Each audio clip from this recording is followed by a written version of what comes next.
我叫林夕，今年24岁，在城郊开了一家不大不小的户外求生装备店。上一秒我还蹲在仓库里，对着刚到货的3套专业极地全能工具箱清点货品。黑色防水防爆箱体，加厚防撞棱角，锁扣是不锈钢材质，里面从钛合金工兵铲、高续航手电、防风不灭打火机到压缩饼干、保温矿泉水、加厚羽绒睡袋、急救包、麻绳、冰爪、鱼钩鱼线、净水片，应有尽有。这是我特意为一批资深驴友定制的顶配款，3套加起来成本近万。本来打算第2天发货，赚一笔不小的利润。我刚把第3个箱子的锁扣扣好，耳边还响着手机里放的流行歌，窗外还是初秋温暖的阳光，一切都平静的不能再平静。天空像是被一只无形的大手直接撕裂，惨白的强光瞬间吞没整个世界，耳边所有声音消失，只剩下一阵尖锐到让人脑壳炸裂的风鸣。我下意识抱住手边的3个工具箱，身体像是被扔进滚筒洗衣机里，疯狂旋转，天旋地转，意识模糊。等我再次睁开眼时，心脏猛地骤停。入目是无边无际、惨白到刺眼的冰雪，没有城市，没有街道，没有仓库，没有我的想象，只有望不到尽头的冰原。天空是压抑的铅灰色，防风卷着雪沫子像刀子一样乱刮，打在脸上疼得发麻。呼吸一口，冷空气直接顺着鼻腔冻进肺里，疼得我浑身抽搐。我猛地打了个寒战，牙齿控制不住的疯狂打颤，上下牙磕碰得咯咯作响，浑身血液像是快要凝固。零下70度，这个念头刚冒出来，我就浑身一僵。这不是冬天，这是末日。全球冰封纪元正式开启，全人类强制传送至无限冰原，生存规则已下发。一冰原常驻气温零下70摄氏度，暴风雪、冰裂、极寒风暴随机刷新，暴露在外超过10分钟，直接失去行动能力。2初始物资仅限传送瞬间贴身手持物品，任何提前囤货、大型物资均无法带入，违者直接淘汰。3冰原存在资源点，易受其他幸存者可结盟、可交易，需谨慎自保。4死亡即为永久淘汰，肉体化为冰原养分。5全球幸存者公共频道已开启，可发言、可定位、可交易。一连串毫无感情的机械音直接砸进我的脑海里，我瞳孔骤缩，浑身血液几乎冻僵。全球冰封，无限冰原，初始物资只有传送瞬间手持贴身的东西。我下意识低头，一眼就看到了自己脚边3个整整齐齐、黑色硬朗、印着白色求生标志的全能工具箱，安安稳稳摆在雪地里，正是我刚才在仓库里抱着的那3套。丁，检测到宿主携带特殊物资，极地全能工具箱乘3，唯一性天赋绑定成功。工具箱主宰天赋效果：一工具箱内所有工具无限耐久，永不损坏。2所有物资可一键合成翻倍，1变2，2变4，无任何限制。3自动解析所有图纸，可拆解，可组装，可升级任何装备与建筑。4工具箱自带10立方米空间储物，可随时存取，不占负重。一连串金色的提示字在我眼前缓缓飘过，我愣在原地，足足3秒没反应过来。下一刻，狂喜如同海啸一般，瞬间冲垮了所有恐惧和寒冷。别人的初始物资是什么？我猛地抬头，朝着四周望去，100米之内稀稀拉拉站着10几个人影，全都是和我一样被突然传送过来的普通人。一个穿着高档定制西装、肚子圆滚滚的中年男人，脖子上还挂着金项链，手里攥着一个已经动关机的手机，此刻震动的嘴唇发紫，浑身抖得像筛糠，在雪地里蹦跶，嘴里不停地咒骂：该死的，什么鬼东西？我的车呢？我的别墅呢？我的公司呢？谁把我弄到这里来的？我要告你们！他旁边是一个穿着超短裙、高跟鞋、妆容精致的年轻女人，丝袜早就被寒风刮破，腿上冻得通红发紫，蜷缩在雪地里，哭得梨花带雨。好冷，我要死了，谁来救救我？我包里只有1支口红和1个粉饼，这怎么活下去啊？还有一个穿着校服的学生，手里只有一本破书，冻得脸色惨白，瑟瑟发抖，连话都说不出来。更远一点，有人只穿着睡衣，有人光着脚，有人身上只有一件薄外套，所有人都在绝望的哭喊、咒骂、崩溃。零下70度的极寒，没有任何保暖物资，没有食物，没有水，没有庇护所，这根本不是求生，这是直接陷入绝境，用不了半个小时，这里90%的人都会失去行动能力。而我低头看着脚边3个沉甸甸的工具箱，心脏狂跳不止，几乎要冲出胸腔。钛合金工兵铲、无限燃料打火机、压缩饼干、保温水、羽绒睡袋、帐篷、急救包、绳索、冰爪、手电、篝火套装。别人开局艰难，我开局满配神装，别人冻得难以支撑。我拥有可以直接在冰原活下去的全套物资，更别说我还有唯一性天赋工具箱主宰，无限耐久，合成翻倍，自动解析，储物空间。这哪里是地狱开局，这是直接开了挂。站在了生存顶端，我强压着几乎要冲出口的呼吸，蹲下身，手指因为激动而微微颤抖，轻轻搭在第1个工具箱的不锈钢锁扣上。只听啪嗒一声轻响，锁扣弹开。打开极地全能工具箱乘1，获得钛合金工兵铲乘1，无限耐久，防风不灭打火机乘1，无限燃料，高能压缩饼干乘10包，保温矿泉水乘5瓶，加厚极地羽绒睡袋乘1，专业急救包乘1，耐磨防滑麻绳乘5厘米，高续航强光手电乘1，鱼钩鱼线套装乘1，净水片乘20片。一连串的物资提示在我眼前清晰浮现，每一样东西都是此刻冰原里最珍贵、最要命，比黄金还要值钱100倍的硬通货。我深吸一口气，把激动压下去，手指握住那柄钛合金工兵铲，冰凉坚硬的触感传来，铲身泛着冷光，分量十足，锋利坚硬。别说砍冰劈柴，就算是应对危险，也完全足够。有武器，有保暖，有食物，有水，有工具。在这危机四伏的无限冰原里，我已经赢在了起跑线上。就在这时，一道蛮横又嚣张的声音猛地从旁边传了过来。喂，小子，你手里拿的是什么？我抬头一眼就看到了刚才那个穿西装、挂金链的富豪男人，正带着2个同样冻得发抖却一脸凶相的壮汉，朝着我快步走过来。正是钱恒宇集团的董事长郑大勇。在原来的世界里，这人也算小有名气，白手起家，手段狠辣，自私自利，出了名的跋版不择。此刻他冻得脸都青了，却依旧摆着富豪的架，挺着肚子，用一种居高临下、施舍一般的眼神盯着我，盯着我脚边打开的工具箱，盯着我手里的钛合金工兵铲，眼睛里几乎要冒出绿光，那是看到了活命希望，看到了绝世珍宝的贪婪目光。小子，我看你手里有箱子，里面是不是吃的、穿的、取暖的东西？郑大勇大步走到我面前，颐指气使，直接命令：赶紧把箱子交出来，全都给我！我握着工兵铲，缓缓站起身，居高临下的看着他，眼神淡漠，没有丝毫表情。交出来！凭什么？这是我的开局物资，我的东西，凭什么给你？郑大勇见我不动，脸色瞬间沉了下来，语气更加凶狠。我告诉你，小子，我是郑大勇，恒宇集团董事长，在外面你这种人给我提鞋都不配。现在把东西给我，我保你在这冰原里活下去，不然你会陷入绝境。他身后的2个壮汉也立刻往前一步，目露凶光，摆出一副要动手的架势。识相点，赶紧把东西交出来，我们郑总有的是实力。出去之后给你丰厚回报，别给脸不要脸，在这鬼地方得罪我们郑总，你很难撑下去。赤裸裸的威胁，赤裸裸的抢夺，在原来的世界，他是富豪，我是小店主，他确实高高在上，但现在这里是无限冰原，没有金钱地域，没有公司，没有董事长，只有实力，只有物资，只有活下去的资格。他那一套在这不好使了。我嘴角勾起一抹冰冷的弧度，握着钛合金工兵铲的手指微微收紧。郑大勇，我语气平淡，声音却清晰的穿透狂风，没听过？你敢无视我？郑大勇勃然大怒，气得脸都扭曲了，扬手就朝着我的脸上扇过来。不知好歹的东西，我教训你！他的动作又慢又笨，一身肥肉冻得僵硬，在我眼里慢得可笑。我眼神一冷，不退反进，手腕猛地一抬，钛合金工兵铲带着冷冽的寒光，瞬间横扫而出，砰一声沉闷又清脆的巨响。我一铲子精准地打开郑大勇的手，他吃痛倒地，手臂瞬间失去行动能力，再也无法挥拳伤人。他整个人像是被重锤砸中，踉跄着连连后退，一屁股摔在冰冷的雪地里，疼得浑身抽搐，眼泪鼻涕瞬间涌了出来，哪里还有半分富豪的嚣张模样？我的手动不了了！他身后的2个壮汉瞬间吓傻了，僵在原地，脸色惨白，一动都不敢动。他们根本没想到我看起来普普通通，下手竟然这么果断。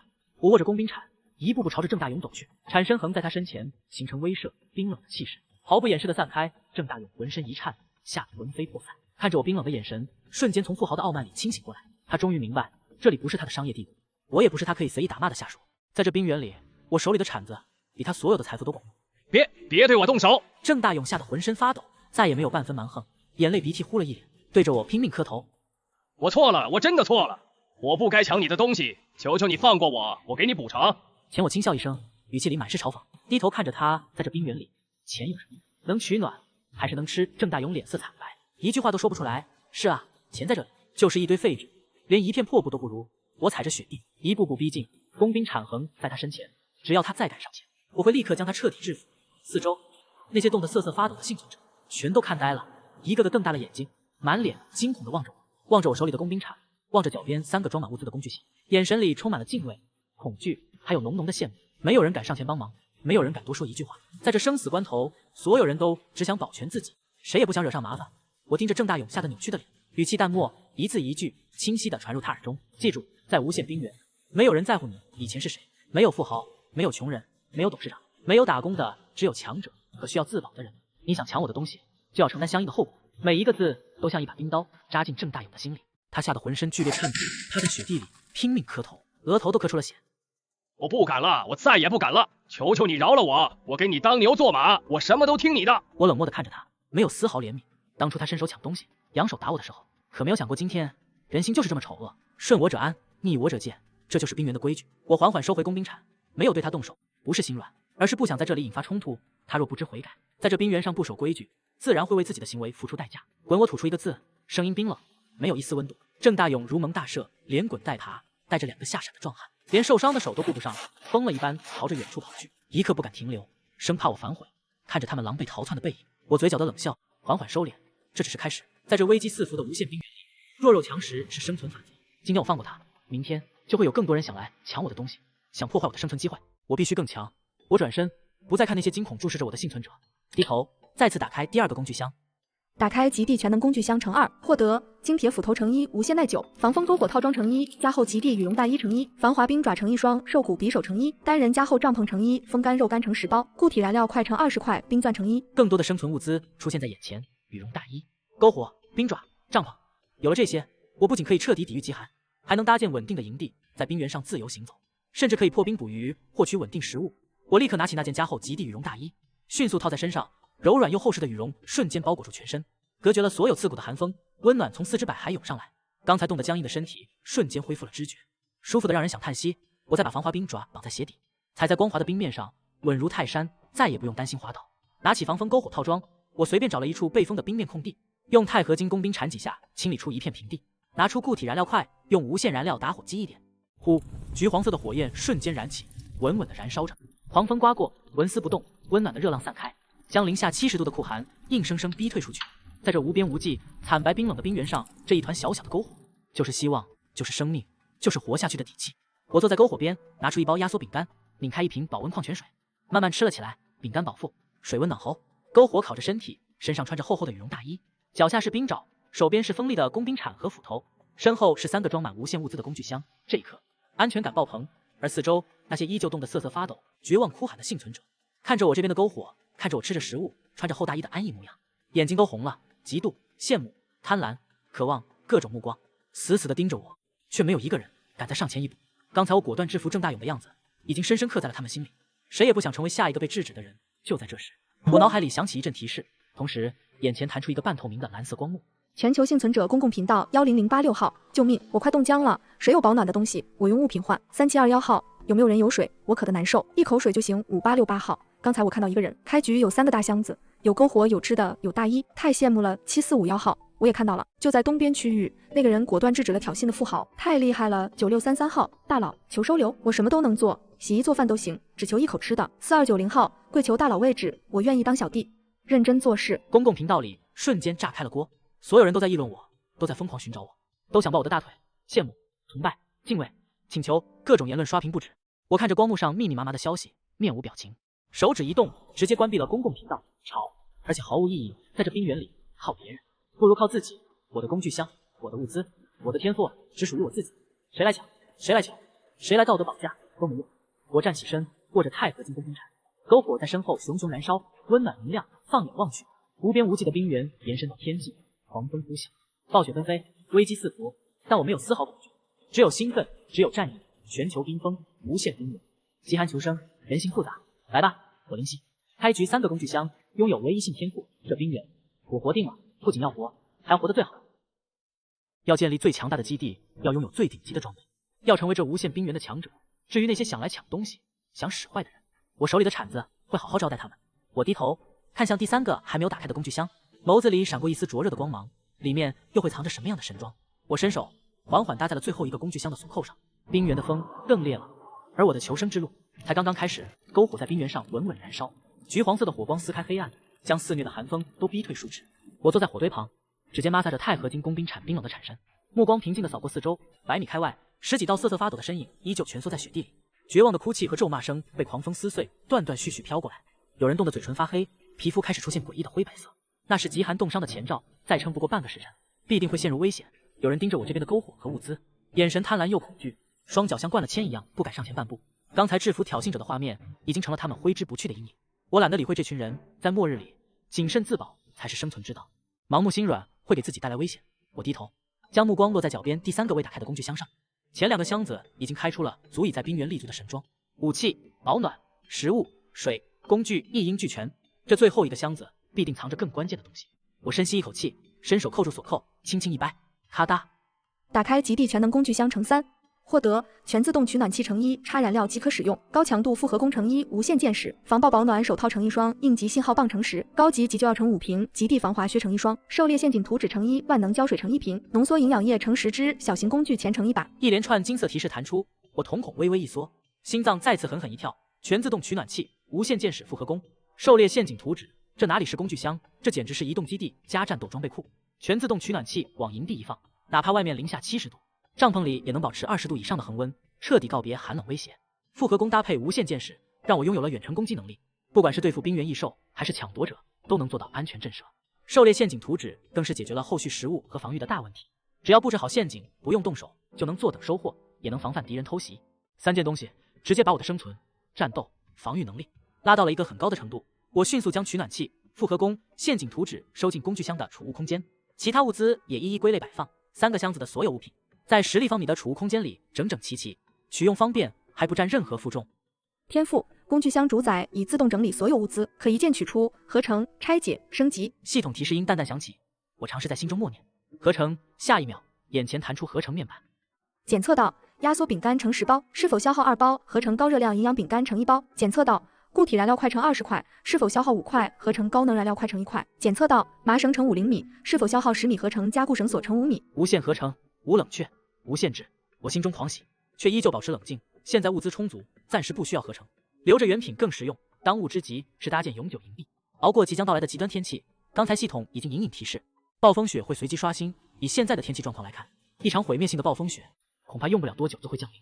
我不再犹豫，起身拿起工兵铲和帐篷，在篝火后方一处背风、地势较高、远离冰裂的地方，开始清理地面。钛合金工兵铲锋利无比，铲冰如切豆腐，几下就清理出一块平整的空地。我将单人加厚帐篷铺开，固定好地钉，拉起防风绳，再把全自动取暖器放进帐篷中央，放入一块固体燃料，点火启动。嗡，轻微的嗡鸣声响起，暖风瞬间从取暖器出口喷涌而出。短短10几秒，帐篷内部就变得温暖如春，和外面冰天雪地完全是2个世界。我走进帐篷，脱下厚重的羽绒大衣，只穿一件薄衣，都感觉不到半分寒冷，安全感再次爆棚。做完这一切，我才重新坐回火堆旁，拿出风干肉干和温水，慢条斯理的补充体力。肉干的香味随着热气飘散开来，在空旷的冰原上格外诱人。100米外，那些早已饥肠辘辘的幸存者闻到香味，瞬间躁动起来。肉是肉的味道。我已经很久没吃东西了，求求你给我一口吃的吧，我给你磕头了。有人终于忍不住，挣扎着朝着我这边爬过来，脸上满是哀求，可刚爬几步就被旁边的人一把拉住。暴风雪来了，冰原上瞬间陷入一片混乱。好了，我的手冻僵了，救命，我看不见了，谁来救救我？我不想死，我真的不想死啊！凄厉的惨叫此起彼伏，仅仅几十秒，刚才还在蠕动的10几道身影瞬间安静了大半。有人因极寒失去意识，倒在雪地里无法动弹；有人慌乱奔跑，却在狂风中失去方向，无慎跌入冰坑，陷入危险。短短1分钟，这片区域的幸存者直接锐减一半。危险提示在全球公共频道疯狂刷屏。玩家10086因极寒失去行动能力，玩家3721因极寒失去行动能力，玩家5868跌落冰裂陷入危险，玩家7451被冰原异兽袭击陷入危险。整个频道被绝望彻底淹没，而我躲在温暖如春的帐篷里，取暖器静静运转，篝火在门外熊熊燃烧，挡住了风雪的侵袭。我靠在柔软的睡袋上，喝着温水，看着外面天昏地暗的末日景象，平静的像在看一场电影。这就是神庄开局的底气。别人在地狱里挣扎求生，我在温室里安稳度日。就在我以为这个夜晚会就这样平静度过时，帐篷外突然传来几道压低的恶狠狠的声音。就是这里，篝火还在烧，那小子肯定在里面，手受伤了又怎么样？今天我一定要把他的箱子抢过来，不然我们都得陷入危险。大家一起上，他只有1个人，我们4个人还怕搞不定的。我眼神骤然一冷，来了！我掀开帐篷一角，借着微弱的火光望去，只见暴风雪中4道佝偻的身影正举着冰块、木棍，一步步朝着我的营地摸过来。为首的人手臂无法动弹，脸色惨白如纸，正是被我制止的郑大勇。他竟然还在这种极端天气下纠集了3个同样激进的幸存者回来偷袭我，真是不见棺材不落泪。郑大勇躲在风雪里，眼神怨毒地盯着我的帐篷，咬牙切齿，声音因为寒冷和恨意而颤抖。就是那小子，让我受尽屈辱，今天我要把他的物资全部抢过来，等拿到取暖器和食物，我们就能在冰原活下去，甚至成为强者。大家听我指挥，一起冲进去，先把他控制住。另外3个壮汉早就被寒冷和饥饿逼疯了，此刻听到有活下去的希望，眼睛通红，如同疯狗一般点头好。听郑总的，抢东西！控制住他4人对视一眼，猛地嘶吼一声，举着武器朝着我的帐篷疯狂冲来。小子，受死吧！愚蠢的呐喊在暴风雪中响起，我嘴角的冷笑越来越浓，真当我是毫无防备的软柿子。我缓缓站起身，没有丝毫慌乱。在他们冲过来的瞬间，我心中默念天赋工具箱主宰，取出复合弓，无限箭矢。嗡，漆黑的复合弓瞬间出现在我手中，弓弦紧绷，一支冰冷的箭矢自动搭在弓上，瞄准了冲在最前面的郑大勇。他伤了1只手，跑得最慢，脸色狰狞，满眼都是激进的情绪。我眼神冰冷，没有丝毫犹豫，松手，咻，箭矢划破风雪，带着尖锐的破空声瞬间飞出，精准射中郑大勇脚边冰面，强大冲击力让他瞬间跪倒在地，无法再前进一步。郑大勇发出一声凄厉至极的惨叫，双腿一软，直接跪倒在雪地里，再也没有半分反抗之力。剩下3个壮汉瞬间吓傻了，他们根本没看清发生了什么，只看到一道黑影闪过，冲在最前面的正族就无法行动了。弓是弓箭远程武器，他怎么会有这种东西？快跑！我们不是对手！3人吓得魂飞魄散，转身就要逃，想跑晚了。我眼神冰冷，弓弦再次一拉一松，咻咻咻，3支箭矢连环射出，速度快到极致，精准落在3人脚边，震慑得他们不敢动弹，只能跪倒求饶。前后不过3秒，4个偷袭者全部被控制，连我的帐篷门都没能靠近。我握着复合弓，缓步走出帐篷，站在篝火旁，狂风卷着雪沫砸在我身上，身上的羽绒大衣和取暖手套隔绝了所有寒冷。我如同暗夜君王，居高临下的看着地上4个哀嚎的人。郑大勇跪在雪地里，受伤加上无法行动，彻底成了一个废人。他抬起头，怨毒地盯着我，嘶吼道：“你太过分了！”我轻笑一声，语气淡漠，在这冰原里挑衅他人就要承担后果。我举起复合弓，对准郑大勇身前地面，形成绝对威慑。既然敢来偷袭，就要付出相应的代价。郑大勇脸色瞬间惨白，吓得魂飞魄散，刚刚的狠力瞬间消失无踪，只剩下无尽的恐惧和哀求。不要，我错了，我再也不敢了，求求你饶我一命，我给你当牛做马，我什么都听你的，放过我！另外3个壮汉也拼命磕头求饶，哭声震天：“饶命啊！我们是被郑大勇逼来的，我们不想陷入危险，求求你了！”我眼神没有丝毫波动，冰原的规矩从来都是弱肉强食，对挑衅者心软就是对自己残忍。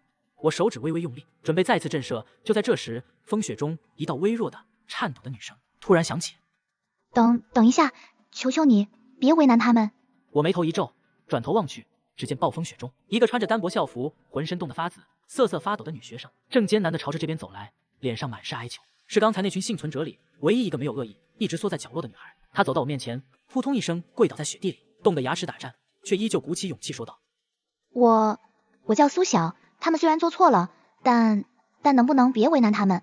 我眼神瞬间冷了下来。郑大勇等人见状，立刻像是抓住了救命稻草，疯狂嘶吼：“对，不能为难我们，这位姑娘都替我们求情了。”苏小也连忙点头，泪眼婆娑：“大家都是幸存者，应该互相帮助，不应该自相残杀。”我看着眼前这一幕，只觉得无比讽刺。这就是人性，你死我活的末日里，还有人跟你谈善良、谈慈悲。我低头看着苏小冻得快要将死的身体，淡淡开口：“我不为难他们，可以，但他们偷袭我，想抢我的物资，这笔账不能就这么算了。”我挥了挥手，工兵铲瞬间出现在手中，所有物资全部交出来，然后滚出我的视线。再敢靠近一步，我绝不客气。郑大勇4人哪里还敢反抗，连滚爬地把身上仅有的冻得僵硬的半块饼干、一个破打火机全部扔了出来，然后拼命朝着风雪深处爬去，一刻不敢停留。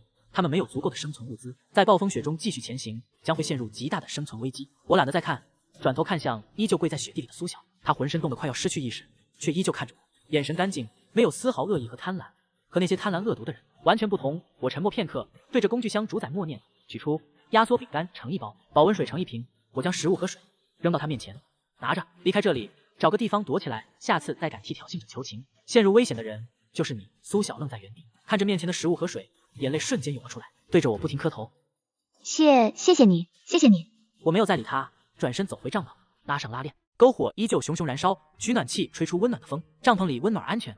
外面的暴风雪越来越烈，惨叫声渐渐消失，整个冰原只剩下狂风的呼啸。我靠在睡袋上，闭上双眼，开始休息。但我没有完全放松警惕，工具箱里的复合弓就放在手边，随时可以拿起应对危险。我知道今晚的偷袭只是开始，在这无限冰原里，只要我拥有这3个无敌的工具箱，就永远会有人觊觎，永远会有人来抢，永远会有人想置我于危险。人性的贪婪比极寒更可怕，比异兽更凶残，但我不怕，我有无限物资，有最强天赋，有碾压一切的实力，来多少我制止多少，抢一次我惩戒一次。今夜我安稳入睡，明日我将继续扩张我的领地，升级我的装备，建立我的势力。无限冰原不过是我登顶强者的垫脚石罢了。帐篷外风雪依旧，帐篷内温暖如春。我缓缓睁开眼，眸中闪过一丝锐利的光芒，明天会更精彩。暴风雪在凌晨时分渐渐停歇，我睁开眼时，帐篷里依旧温暖干燥，全自动取暖器还在平稳运转，没有丝毫衰减。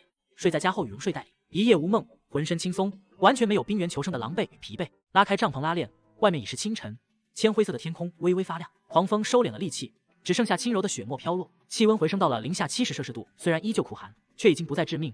地面上覆盖着一层厚厚的新雪，将昨夜的混乱痕迹覆盖。郑大勇等人失去行动能力，倒在冰沟旁，场面十分狼狈。这就是贪婪与愚蠢的下场。在绝对的实力差距面前，任何不自量力的挑衅都只是自寻麻烦。我收回目光，没有丝毫怜悯。在无限冰原，陷入危险的人不值得多看一眼。现在物资虽然充足，但食物属于消耗品，压缩饼干和肉干总有吃完的一天。想要长久活下去，必须找到稳定的食物来源。而在这片无边无际的冰原上，最容易获取的食物就是冰下鱼类。我心中一动，直接调出工具箱面板，取出冰钻成衣，防滑冰爪成一双，捕鱼套装成衣，寒光闪闪的冰钻瞬间出现在手中。通体金属质地，锋利坚硬，搭配工具箱主宰的无限耐久属性，钻穿再厚的冰层也毫不费力。我将冰爪绑在靴底，踩在光滑如镜的冰面上，稳如泰山，丝毫不用担心滑倒。收拾妥当，我提着冰钻，朝着远处一片平整宽阔的冰面走去。根据常识，这种无裂缝、无凸起的冰面之下，必定有水，而且极有可能有大量的冰鱼生存。身后一道微弱的脚步声小心翼翼传来，我脚步一顿，头也不回，语气冰冷：“跟着我干什么？”身后的人浑身一颤，立刻停在原地，不敢再上前半步。我转头望去，正是昨夜替郑大勇求情，被我赠予食物和水的女学生苏晓。她身上依旧穿着那件单薄的校服，冻得嘴唇发紫，小脸苍白，怀里紧紧抱着我给她的压缩饼干和水瓶，眼神怯懦又感激，看着我小声说道：“我没有地方去，大家都陷入危险了，我能不能跟着你？我什么都能做，劈柴、生火、守夜、整理东西，我都能学。”她声音越说越小，头垂得低低的，生怕我拒绝。在这危机四伏的冰原上，她一个手无缚鸡之力的女孩，独自活下去的概率为零，跟着我是她唯一的活路。我上下打量了她一眼，苏晓很干净，眼神清澈，没有贪婪，没有恶意，更没有昨夜郑大勇那种激进的情绪。她只是一个被卷入末日的普通学生，胆小懦弱，却也懂得感恩。留着她有用，一来可以帮忙打理营地琐事，省去我不少麻烦；二来可以充当警戒哨，有人靠近营地，她能第一时间提醒；三来有个人在身边，也不至于在这死寂的冰原上彻底孤独到发疯。我沉默片刻，淡淡开口：“想跟着我？可以。”苏晓猛地抬头，眼睛瞬间亮了，满是惊喜与感激。但我有规矩，我语气冰冷，一字一句：立下规矩。第一，不准碰我的工具箱和任何物资，未经我允许动一样，立刻离开。第二，不准问不该问的，不准看不该看的。第三，遇到危险不准拖后腿，不准背叛。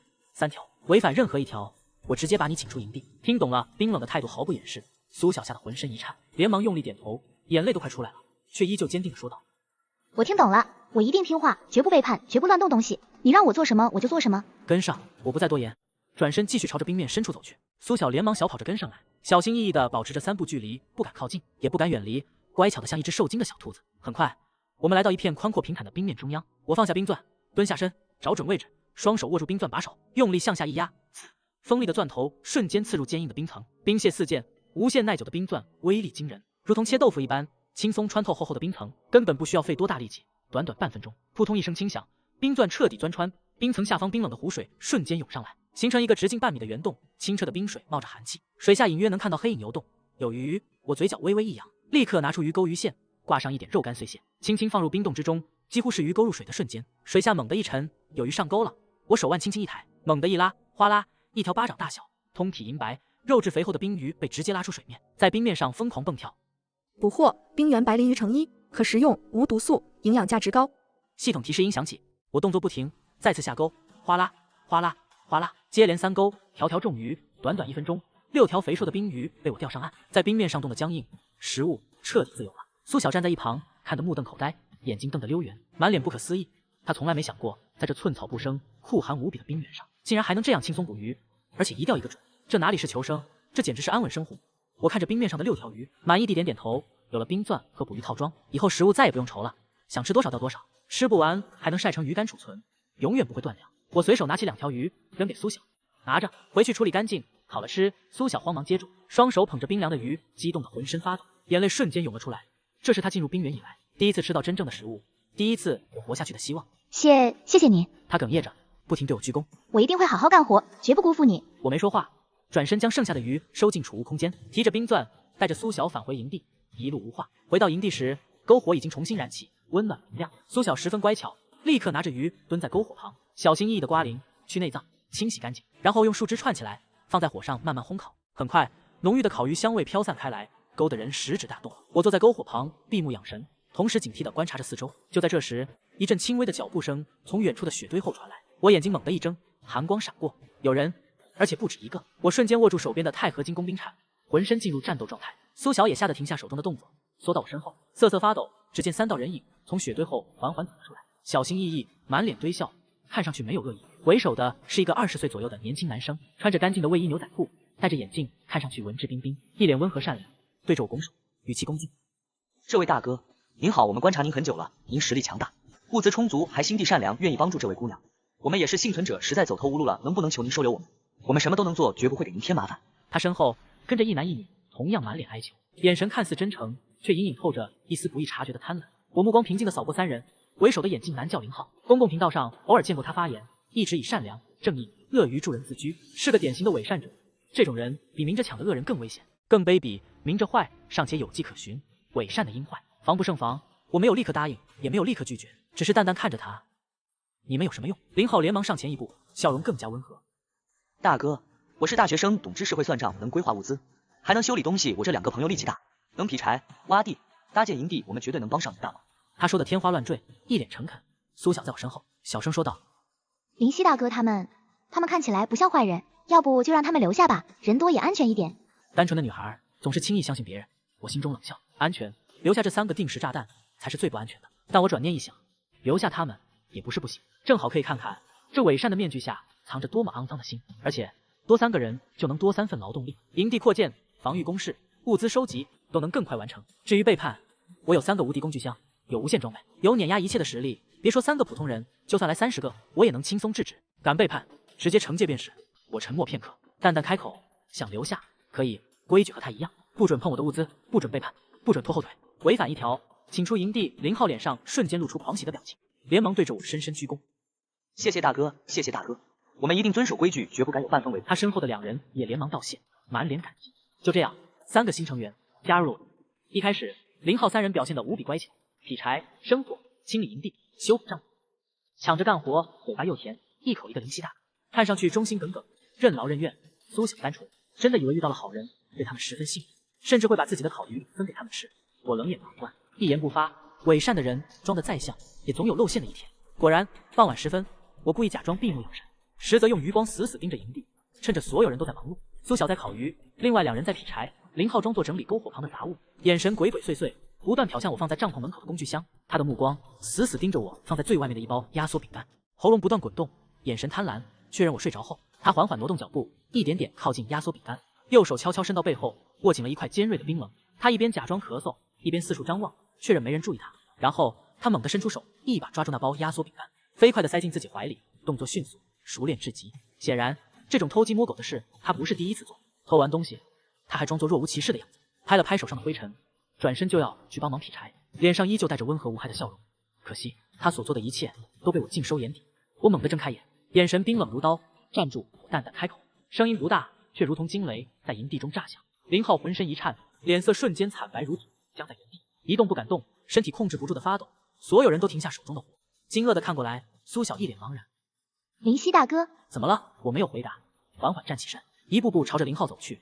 钛合金工兵铲被我握在手中，铲身泛着冰冷的寒光，每走一步，地面都发出轻微的踩踏声，却像是踩在林浩的心脏上。他吓得魂飞魄散，额头冷汗直流，强装镇定，转头看着我，笑容僵硬。大哥您醒了？怎么？是不是我哪里做的不好？我马上改。做的不好，我站在他面前，居高临下，眼神冰冷的盯着他，嘴角勾起一抹嘲讽的弧度。你刚才做了什么？林浩心脏狂跳，眼神慌乱，拼命摇头。我没做什么，我就在整理东西。大哥，您是不是误会了？误会？我冷笑一声，猛地伸出手，一把抓住他的衣领，狠狠一指。哗啦，那包被他偷藏在怀里的压缩饼干瞬间掉落在地，滚到篝火旁，格外刺眼。全场死寂。苏晓瞪大眼睛，满脸不敢置信，看着林浩，眼神里充满了失望、震惊。另外2个跟班也吓得脸色惨白，神发一句话都不敢说，证据确凿，无可抵赖。林浩的脸色彻底垮了，温和的面具瞬间撕碎，露出了底下贪婪、懦弱、恶毒的真面目。他扑通一声跪倒在雪地里，对着我拼命磕头，眼泪鼻涕瞬间涌了出来。大哥，我错了，我真的错了，我就是太饿了，我一时糊涂，我再也不敢了，求求你饶我这一次。一时糊涂，我蹲下身，工兵铲横在他身前，牢牢控制住他的行动，语气淡漠，却带着威严。我立下规矩的时候，你听得清清楚楚，不准碰我的物资，碰着立刻请出营地。你不仅偷，还藏在怀里，打算背后咬我一口。林浩，你这不是糊涂，你这是自寻麻烦。冰冷的气势彻底散开，林浩吓得浑身发抖，他在地上拼命磕头，额头磕出血来。我不敢了，我真的不敢了，我给你当牛做马，我把我所有的东西都给你，求求你别为难我。他身后的2个跟班也吓得跪倒一片，连连求饶大哥饶命。我们不知道他会偷东西，我们跟他不是一路人，我们也是被他骗了，求求你放过我们。苏晓站在一旁，眼圈通红，咬着嘴唇，小声说道：林夕大哥，他只是饿了，要不再给他一次机会吧。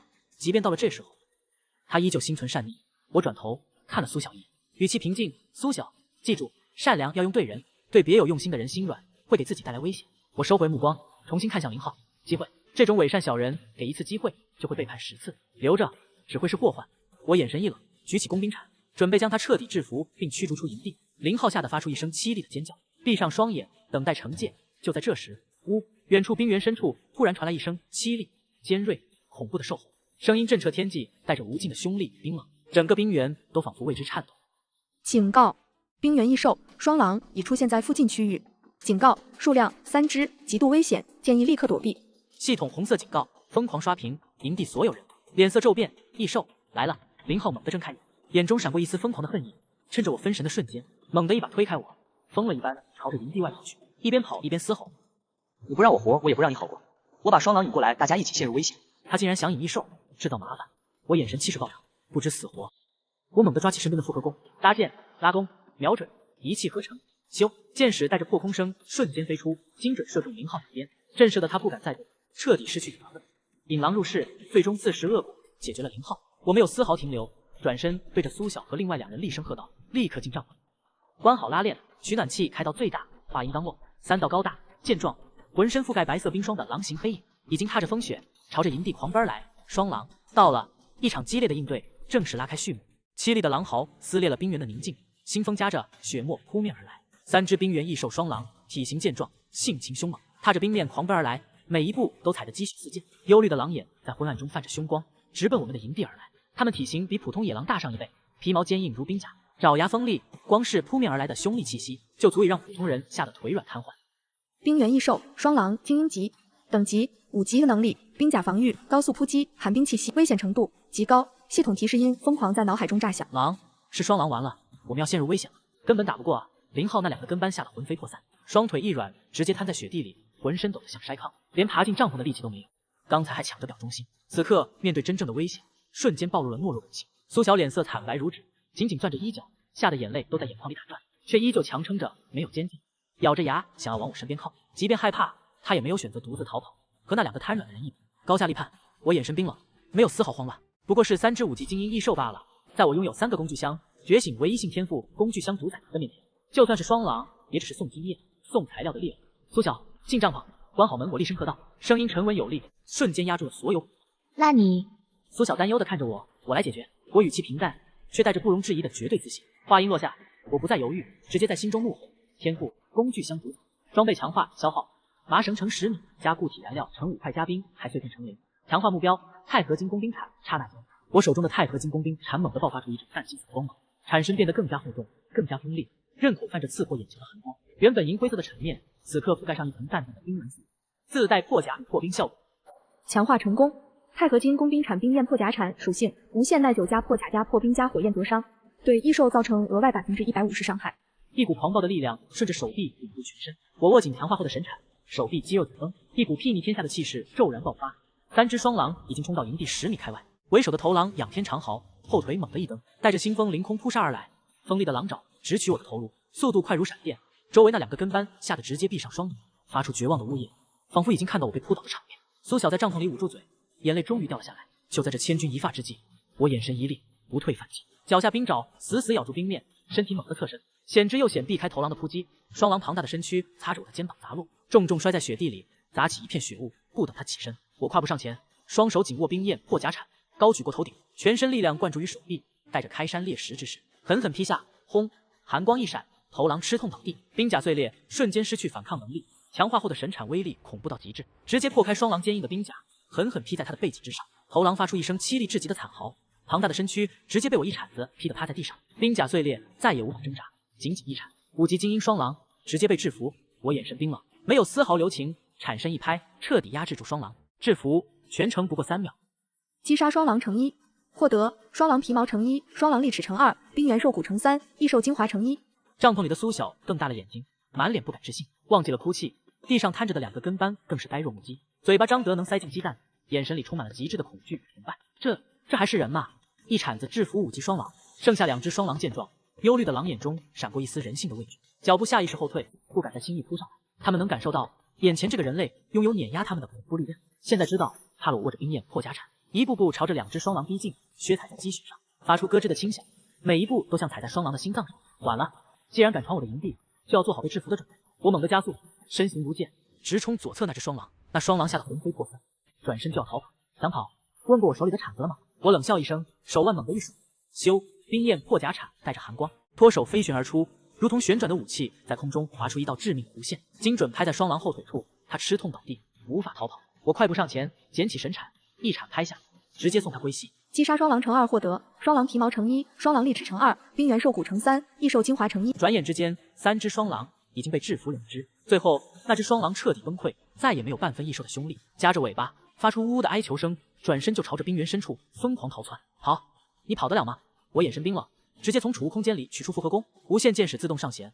我站在原地，手臂抬起，拉弓如满月，目光锁定双狼逃窜的背影，手指轻轻一松，咻，箭矢破空而出，快到只剩下一道残影，射中双狼身旁，强大冲击力让他瞬间倒地，无法再逃。最后一声哀鸣消散在风中，第3只双狼被制服。击杀双狼乘3获得双狼皮毛乘1，双狼利齿乘2，冰原兽骨乘3，异兽精华乘1。完成首杀，双狼群奖励营地自动升级1次，解锁初级防御墙图纸。短短1分钟，3只恐怖的5级精英双狼全被制服。我站在满地异兽尸体中央，手持冰焰破甲铲，身上没有沾到一滴血，衣角整齐，神情淡漠，仿佛只是做了一件微不足道的小事。风轻轻吹过，雪缓缓飘落，营地之内死寂一片。苏小新开帐篷拉链，呆呆地看着我，眼睛里满是星光、崇拜、敬畏、安心，所有情绪交织在一起，让他一时之间忘记了。地上那2个跟班更是吓得匍匐在地，连抬头看我的勇气都没有，浑身不停发抖，心中只剩下一个念头：这个人是强者，是冰原的守护者。谁能想到，不久前他们还想着混入营地伺机抢夺物资，现在他们连在我面前喘气都觉得是一种恩赐。我收回目光，懒得看那2个废物。我走到3具双狼尸体旁，开始收取战利品。3张完整厚实的双狼皮毛，质地坚硬，保暖效果远超羽绒大衣，还自带抗寒属性。6根锋利的双狼利齿可以制作箭头、匕首，9根坚硬的冰原兽骨可以搭建骨架、加固箭。3份异兽精华是升级装备、强化天赋的顶级材料。这些东西全都是冰原上的顶级资源。有了这些，我的营地、装备、实力都将再次迎来一次飞跃式提升。我心中默念：天赋工具箱主宰，自动拾取，全部存入储物空间，所有战利品瞬间消失，整整齐齐收纳在10立方米的储物空间里，干净利落。做完这一切，我才转头看向营地中还在发呆的3人，还愣着干什么？我语气平淡过来，清理营地，把篝火重新点燃。是。那2个跟班如梦初醒，连滚爬起来，抢着劈柴生火，清理血迹，动作麻利的不像话，生怕慢一步就惹我不快。苏小野连忙跑出来，乖巧的站在我身边，小声说道：林夕大哥，你太厉害了。他的眼神里是毫不掩饰的崇拜。我微微点头，没有多说，这只是开始。随着冰原时间推移，异兽会越来越强，人类幸存者也会越来越疯狂，抢夺、背叛、冲突只会愈演愈烈。我必须尽快扩建营地，打造防御工事，建立属于我的绝对势力。我再次打开系统面板，查看刚刚解锁的奖励。恭喜解锁初级防御墙图纸，恭喜触发，营地自动升级。是否立即使用双狼素材加工具箱物资，建造防御墙加升级营地？是。我毫不犹豫下令。下一秒，我脚下的地面微微震动，营地四周无数冰块、兽骨、绳索自动聚合，在工具箱主宰的天赋力量下，快速拼接构筑成型。短短10秒，一道高约1.5米、厚约30公分的环形冰骨防御墙直接拔地而起，将整个营地牢牢包裹在内。墙体由坚冰与兽骨混合而成，坚硬无比，普通武器根本无法攻破，既能抵御暴风雪，又能阻挡异兽和掠夺者偷袭。同时，我的帐篷自动扩大1倍，取暖器升级为恒温取暖阵，篝火升级为永不熄灭火塘，地面自动铺上防冻兽皮，角落出现一个简易储物架。原本简陋的小营地直接蜕变成一座安全、温暖、坚固的小型冰原要塞。营地升级成功，当前营地等级1级要塞，效果恒温零上20摄氏度，防风雪、防偷袭，自动修复，易受威慑。安全等级 SS 级。金色提示刷屏，安全感直接拉满。站在要塞之内，彻底隔绝了外面零下70摄氏度的酷寒，温暖如春，坚固安全，再也不用担心任何突发危险。这一幕再次让苏小3人看得目瞪口呆，大脑彻底宕机。自动升级营地，凭空造墙，这已经不是求生了，这是神级创造。他们看向我的目光已经从敬畏变成了信仰。我满意的看着全新的营地，点了点头。有了这座要塞，短时间内我在这片冰原已经立于不败之地。就在这时，沉寂已久的全球幸存者公共频道再次疯狂爆炸，一条条消息以刷屏的速度疯狂涌出，几乎要将光幕撑爆。7894号，我靠！我刚才看到东边区域3道双狼狼嚎，是不是有人遇到双狼了？肯定很危险吧。1597号，双狼啊，那可是5级精英异兽，我昨天亲眼看到一支5人小队陷入危险。6626号，等等，你们看系统公告，刚刚有人连续制服3只双狼，还升级了营地。2315号，我没看错吧？3只双狼被一个人制服了。8541号，是那个开局3个工具箱的大佬，绝对是他，只有他有这个实力。3698号，大佬跪求位置，我愿意终身做事，只求一口饭。9987号，大佬收我，我会做饭会干活，绝不背叛4422号，跪求加入要塞，我什么都能做，只要能活下去。整个频道彻底疯了，所有人都在疯狂膜拜，疯狂寻找，疯狂跪求加入我的营地。3只双狼在其他人眼里是灭顶之灾，是危险宣判，在我手里只是升级的经验，扩建营地的材料，这就是差距，这就是神装开局的绝对碾压。我看着光幕上密密麻麻的请求消息，面无表情，直接关闭公共频道。吵！这些人绝大部分都是贪婪的蛀虫，收留他们只会给我带来无穷无尽的麻烦。我的要塞只收忠心、有用、守规矩的人，废物与小人一律不收。我转头看向那2个还在卖力干活的跟班，眼神淡漠。你们2个叫什么名字？2人浑身一颤，连忙恭敬地低下头回答：我叫王虎，我叫李勇。记住，我语气冰冷，立下规矩，想留在我的要塞，必须听话，干活不背叛。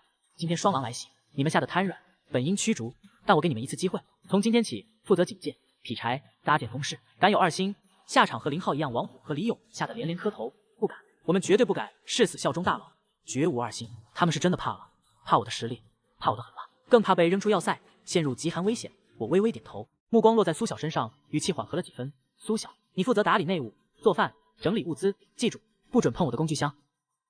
我一定做好。苏小用力点头，小脸上满是认真。至此，我的4人小队正式成型，一主3从，分工明确，规矩森严。我坐在火塘边的兽皮上，拿出刚钓上来的冰鱼，烤得香气四溢。火塘熊熊燃烧，防御墙坚不可摧，要塞温暖安全。手下各司其职，食物充足，装备顶级，物资无限。这一刻，我真正在这无限冰原站稳了脚跟，但我很清楚，这远远不够。冰原的尽头还有更强大的异兽，更稀有的资源，更恐怖的敌人。全球几十亿幸存者，藏龙卧虎，也必定有其他觉醒天赋，拥有特殊物资的人。现在的安逸只是暂时的，想要真正活下去，想要成为冰原霸主，我必须变得更强。我低头看着储物空间里堆积如山的物资，双狼战利品，3张完整的狼皮，3份珍贵的异兽精华，眸中闪过一丝灼热。是时候再次升级装备，扩建要塞，开拓领地了。我拿起一串烤得金黄冒油的冰鱼，轻轻咬了一口，肉质鲜嫩，香气四溢，暖意顺着喉咙流淌全身。我抬起头望向无边无际的冰原深处，铅灰色的天空下，风雪依旧，但我的目光已经穿透了层层冰雪，看到了未来的王座。无限冰原，异兽横行，人性复杂，都无所谓。我灵犀开局3个工具箱，手握神装，天赋无敌。这冰原，我注定为王。下一站，清理周边资源点，猎杀更多异兽，打造顶级装备，将1级要塞扩建成真正的冰原帝国。谁挡路，谁惩戒，谁不服，谁制服。这就是冰原的规矩，就是我的规矩。清晨的第一缕微光穿透铅灰色的云层，洒在无边无际的冰原上。我从升级后的恒温帐篷里走出，神清气爽。经过一夜休整，身体状态完全拉满。昨晚应对双狼的疲惫荡然无存。火塘里的火焰依旧燃烧，自动修复功能让整个要塞一尘不染。防御墙在晨光中泛着坚冰与受捕的冷光。固若金汤，苏小已经早早起床，正蹲在火塘边细心烤鱼。金黄的油脂滴落在火里，发出滋滋的声响，浓郁的香气弥漫在整个要塞，让人食欲大开。王虎和李勇也不敢偷懒，正拿着我给他们的短斧，在要塞外围劈砍坚冰，加固防御工事，动作麻利，态度恭敬，再也没有半分异心。经过双狼夜袭一役，这2人彻底被打服，心中只剩下敬畏与忠诚。在这弱肉强食的冰原，绝对的实力就是最好的枷锁。林夕大哥，你醒了，快吃点东西吧。苏小看到我，立刻扬起笑脸，递过来一串烤得外焦里嫩的冰鱼，眼神里满是乖巧与依赖。我接过烤鱼，咬下一口，鲜嫩的肉质在口中化开，暖意瞬间席卷全身。今天开始扩大活动范围，我一边吃一边平静开口，清理周边3里内所有资源点，收集材料，猎杀异兽，扩建要塞。是，3人齐声应道，没有半分迟疑。在我的绝对统治下，这支临时拼凑的小队已经有了几分秩序的模样。吃完早饭，我做好部署，苏小留守要塞，负责看家、整理物资、警戒。王虎、李勇跟随我外出，负责搬运、开路、辅助，一切安排妥当。我检查装备，冰焰破甲铲、无限剑矢复合弓，全套极地防寒服、防滑冰爪、急救药剂、压缩食物、水，所有东西一键存入储物空间，随取随用。如今的我全副武装，战力爆表，就算遇到10只双狼随取随用，如今的我也能正面碾压出发。我一声令下，率先走出要塞，踏着厚厚的积雪，朝着冰原深处走去。王虎和李勇紧紧跟在我身后，眼神坚定，有我在前面开路，他们心中充满安全感，再也不是昨晚那2个吓得瘫软的人。按照系统地图的指引，3里之内分布着3处关键资源点，一处冰窟渔场，一处矿石点，一处异兽巢穴。渔场保证食物，矿石强化装备，巢穴提供异兽材料，3者缺一不可。这是我崛起的根基，谁也别想碰。我们一路前行，冰原上寂静无声，只有脚下积雪发出咯吱的声响，偶尔能看到失去行动能力的幸存者与废弃的破布，处处透着末日的死寂。王虎和李勇不敢多言，紧紧跟着我的脚步，眼神警惕地扫视四周。半小时后，我们抵达第一处目的地大型冰窟渔场。这里冰层更薄，水面更宽，冰层之下黑影密集，密密麻麻全是冰鱼，食物资源极其丰富，足以支撑10几人长期温饱。我满意点头。王虎、李勇在这里搭建临时捕鱼点，我去前面矿10点勘察，1刻钟后会合。是，灵犀大哥。2人立刻拿出我分配给他们的冰钻与鱼钩，开始干活，动作熟练。我转身正要前往矿10点，就在这时，一阵嘈杂的脚步声与嚣张的笑骂声从不远处的冰丘后传来。哈哈哈，老子果然没看错，这里这么多冰鱼，这下食物不愁了。老大牛逼，跟着老大就是吃香喝辣。快把这里占了，谁敢来抢，直接制止。5道身材高大、手持冰矛、衣着相对厚实的人影，大摇大摆地从冰丘后走出来，一眼就盯上这片渔场以及正在干活的王虎、李勇。为首的男人满脸横肉，脸上一道刀疤，眼神凶厉，浑身散发着痞气戾气，一看就是常年混迹底层的狠人。他们身上穿着拼凑起来的兽皮或布，手里拿着粗糙的冰制武器，显然也是幸存者，而且已经抱团形成了小队。看到王虎、李勇2人，刀疤脸眼神一冷，直接厉声喝道：“喂，2个杂碎，这渔场老子占了，立刻滚蛋，不然打断你们的腿！”王虎和李勇脸色一变，停下手中的活，下意识后退一步，眼神有些慌乱。但一想到我就在附近，2人瞬间又硬气起来，咬牙喝道：“你们放肆！这是我们灵犀大哥的地盘，你们敢动一下，后果自负！”灵犀大哥，刀疤脸愣了一下，随即和身边4个手下哈哈大笑起来，笑得前仰后合，满脸不屑与嘲讽。灵犀什么垃圾名字，听都没听过，在这一片老子八哥说了算，什么阿猫阿狗也敢称大哥？我看你们是活腻了，敢跟老子抢地盘，今天就让你们知道后果！话音落下，刀疤脸一挥手，4个手下立刻手持冰矛，凶神恶煞地朝着王虎、李勇围了上去。这5人显然不是第一次干这种抢劫地盘、欺压弱小的勾当，动作熟练，眼神狠辣，出手就是狠招。王虎、李勇吓得脸色发白，连连后退，却根本不是对手。就在冰矛即将刺到2人身上的瞬间，一道冰冷淡漠的声音如同死神的宣判，骤然在这片渔场响起：“我的地盘，你们也敢动？”声音不大，却带着一股碾压一切的威压，瞬间让全场死寂。刀疤脸5人动作猛地一顿，齐刷刷转头望去，只见我缓步从冰丘后走出，身着极地防寒服，手持冰焰破甲铲，眼神冰冷如刀，一步步朝着他们走来，每一步落下都像踩在他们的心口上。你就是灵犀？刀疤脸上下打量我一眼，见我只有1个人，眼神瞬间变得更加嚣张。小子，我劝你识相点儿，带着你的2个人滚蛋！这渔场归我，不然我连你一起制服。对，赶紧滚！我们八哥可是制止过不少人的狠人，敢跟我们抢资源，我腻歪了。4个小弟在一旁狐假虎威，叫嚣不止。王虎、李勇连忙跑到我身后，松了一口气，有我在，他们瞬间有了主心骨。我站定在渔场中央，目光平静地扫过刀疤脸5人，嘴角勾起一抹冰冷的嘲讽。制止过3个人，就敢在我面前称狠人？在我眼里，他们不过是5只蹦跶的蝼蚁。给你们最后一次机会，我语气淡漠，放下武器，滚出这里，饶你们一次。哟哈，还敢威胁我？刀疤脸像是听到了天大的笑话，眼神一狠，既然你找死，那老子就成全你。兄弟们，上，控制住他，物资全是我们的。一声令下，5人手持冰矛，嘶吼着朝我疯狂扑来。冰矛尖锐，带着寒风，直刺我的胸口、头颅、4肢，招招凶狠，毫不留情。在他们看来，我只是一个孤身一人的幸存者，就算再强，也挡不住5人围攻。可惜他们根本不知道自己面对的究竟是怎样的怪物。我眼神没有丝毫波动，握着冰焰破甲铲的手指微微收紧，自寻麻烦，那就成全你们。面对5人的围攻，我不闪不避，猛地向前一步，全身力量灌注手臂，冰焰破甲铲带着破风之声横扫而出，轰！寒光炸裂，最前面2个小弟连惨叫都没来得及发出，就被一铲子狠狠砸在胸口，瞬间失去平衡，再也无法发起攻击。制服，一刀制服2人，剩下的刀疤脸3人动作猛地僵在原地，脸上的嚣张瞬间僵住，眼神从嚣张变成惊，再从惊恐变成极致的恐惧，笑容凝固在脸上，嘴巴张得能塞进鸡蛋。他们做梦也没想到，我竟然强到这种地步，一铲子直接让2人失去战斗力，这根本不是人，这是强者。刀疤脸吓得浑身发抖，冰矛哐当掉在地上，双腿发软，几乎要瘫软在地。你不是人，你是怪物，现在知道怕？我握着冰焰破甲铲，一步步朝着他们逼近，每一步都让他们浑身一颤。刚才抢地盘的时候，不是很嚣张吗？刚才让我滚的时候，不是很横吗？现在怎么不说话了？我语气平淡，却字字诛心，冰冷的气势毫无保留的散开，笼罩全场。刀疤脸和剩下2个小弟彻底崩溃了，扑通扑通扑通，3人齐齐跪倒在雪地里，对着我拼命磕头，眼泪鼻涕横流，吓得魂飞魄散。大佬，我错了，我真的错了，我有眼无珠，我瞎了狗眼，求求你饶我一命，地盘给你，物资给你，我什么都不要，只求你放我走。他们彻底被打垮了，所有的嚣张与狠厉在绝对的实力面前碎得一文不值。王虎和李勇站在我身后，看得热血沸腾，满脸崇拜，这就是他们的大哥，无敌的大哥。我居高临下的看着跪在地上瑟瑟发抖的3人，眼神没有丝毫怜悯。在这冰原，对敌人仁慈，就是对自己残忍。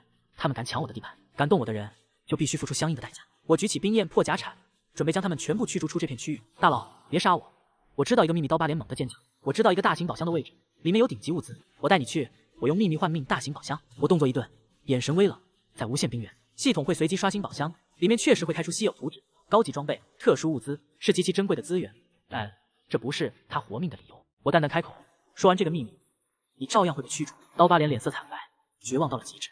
我不再废话，手腕猛地一挥，寒光闪过，3人被彻底制服，失去反抗能力，被我驱逐出资源点。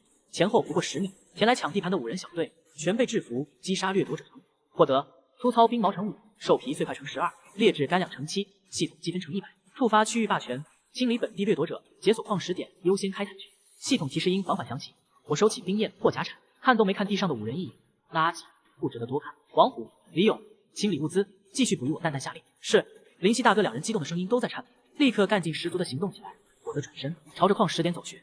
刀疤脸的命我记下，等我忙完正事，自然会去取这个宝箱。至于他的命不配换。10分钟后，我抵达矿石点，这里是一片裸露的冰晶石矿脉，淡蓝色的晶石镶嵌在冰层，散发着微弱的光芒，是强化装备、建造高级建筑的核心材料。冰晶石矿稀有资源，可用于装备强化、建筑升级、天赋进阶。我心中一喜，这波血赚，有了这些冰晶石，我的冰焰破甲铲可以再次强化，营地要塞也能直接升级到2级，防御力、恒温效果、自动修复能力都会大幅提升。我立刻拿出工兵铲，开始开采。无限耐久的神铲，锋利无比，挖起冰晶石如同切豆腐，一块块高品质的冰晶石被我收入储物空间，堆积如山。就在我开采到一半时，远处突然传来一阵急促的脚步声与呼喊声：“林夕大佬，等一等，求求你，等一等！”我眉头一皱，转头望去，只见3道狼狈不堪的身影正跌跌撞撞地朝着我跑来，2女1男，穿着单薄，浑身冻得发紫，脸上满是哀求与绝望。为首的是一个年轻女人，看起来20多岁，眼神慌乱，跑到我面前，直接扑通跪倒在地。林夕大佬，我们知道您是绝世强者，求您收留我们。我们刚才看到您制服5人小队，我们绝对忠诚，绝不背叛。我们已经3天没吃东西了，再不求助，就只能陷入危险。另外2人也跟着跪倒，不停磕头，哭声凄惨。又是一群走投无路来抱大腿的幸存者。我眼神淡漠，没有丝毫动容。我的要塞不是慈善堂废物，一律不收。滚！我冷冷吐出一个字。年轻女人一愣，随即哭得更凶。大佬，我们真的很有用，我会治病，我是护士。他是工程师，他是厨师，我们真的能帮到你。护士、工程师、厨师，我脚步一顿，这3个职业倒是有点用。护士可以处理伤势，应对后续战斗受伤情况；工程师可以升级建筑、维修装备、优化营地；厨师可以把食物做得更可口，提升团队状态。比王虎、李勇这种纯苦力价值高得多。我沉默片刻，上下打量3人，眼神冰冷，想留下可以守规矩、听话干活不背叛，违反一条扔出要塞，自行承担后果。3人狂喜过望，连连磕头，谢谢大佬，谢谢大佬，我们一定听话，绝不敢背叛。我微微点头，不再多言，继续开采冰晶石。3人不敢打扰，乖乖站在一旁等候，大气都不敢喘。又过了10分钟，我将整片矿石点的冰晶石开采一空，储物空间里堆满了淡蓝色的晶石资源，彻底饱和。走回要塞，我转身带着新加入的3人以及满载而归的王虎、李勇，踏上返程，一路无话，所有人都对我敬畏有加，不敢有半分异动。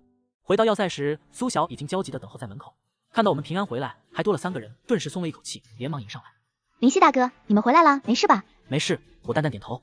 这3位新加入的成员从今天起一起留在要塞。苏晓乖巧点头，热情地对着3人笑了笑，没有丝毫排斥。我站在要塞中央，看着眼前越来越壮大的队伍，心中盘算着下一步计划。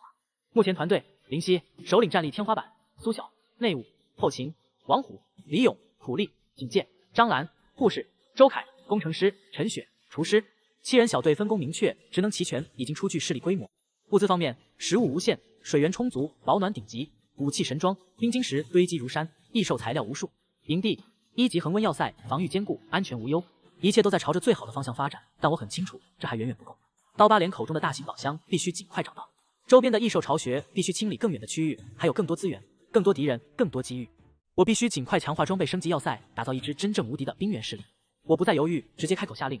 周凯用冰晶石和双狼材料立刻升级要塞，加固防御墙，建造瞭望塔。张兰整理急救药品，搭建医疗角，随时待命。陈雪用冰鱼和肉干准备全队食物。王虎、李勇外出收集兽骨与坚冰，扩充营地空间。苏晓协助所有人维持要塞秩序。是林夕大哥，所有人齐声应道，立刻各司其职，忙碌起来。整个要塞秩序井然，充满生机。我则走到要塞中央，盘膝坐下，闭上眼睛，调出系统面板。检测到大量冰晶石加双狼材料加异兽精华，是否开启2次强化？强化目标：冰焰破甲铲、复合弓、恒温要塞。我嘴角微微上扬，眸中闪过一丝灼热。强化开始。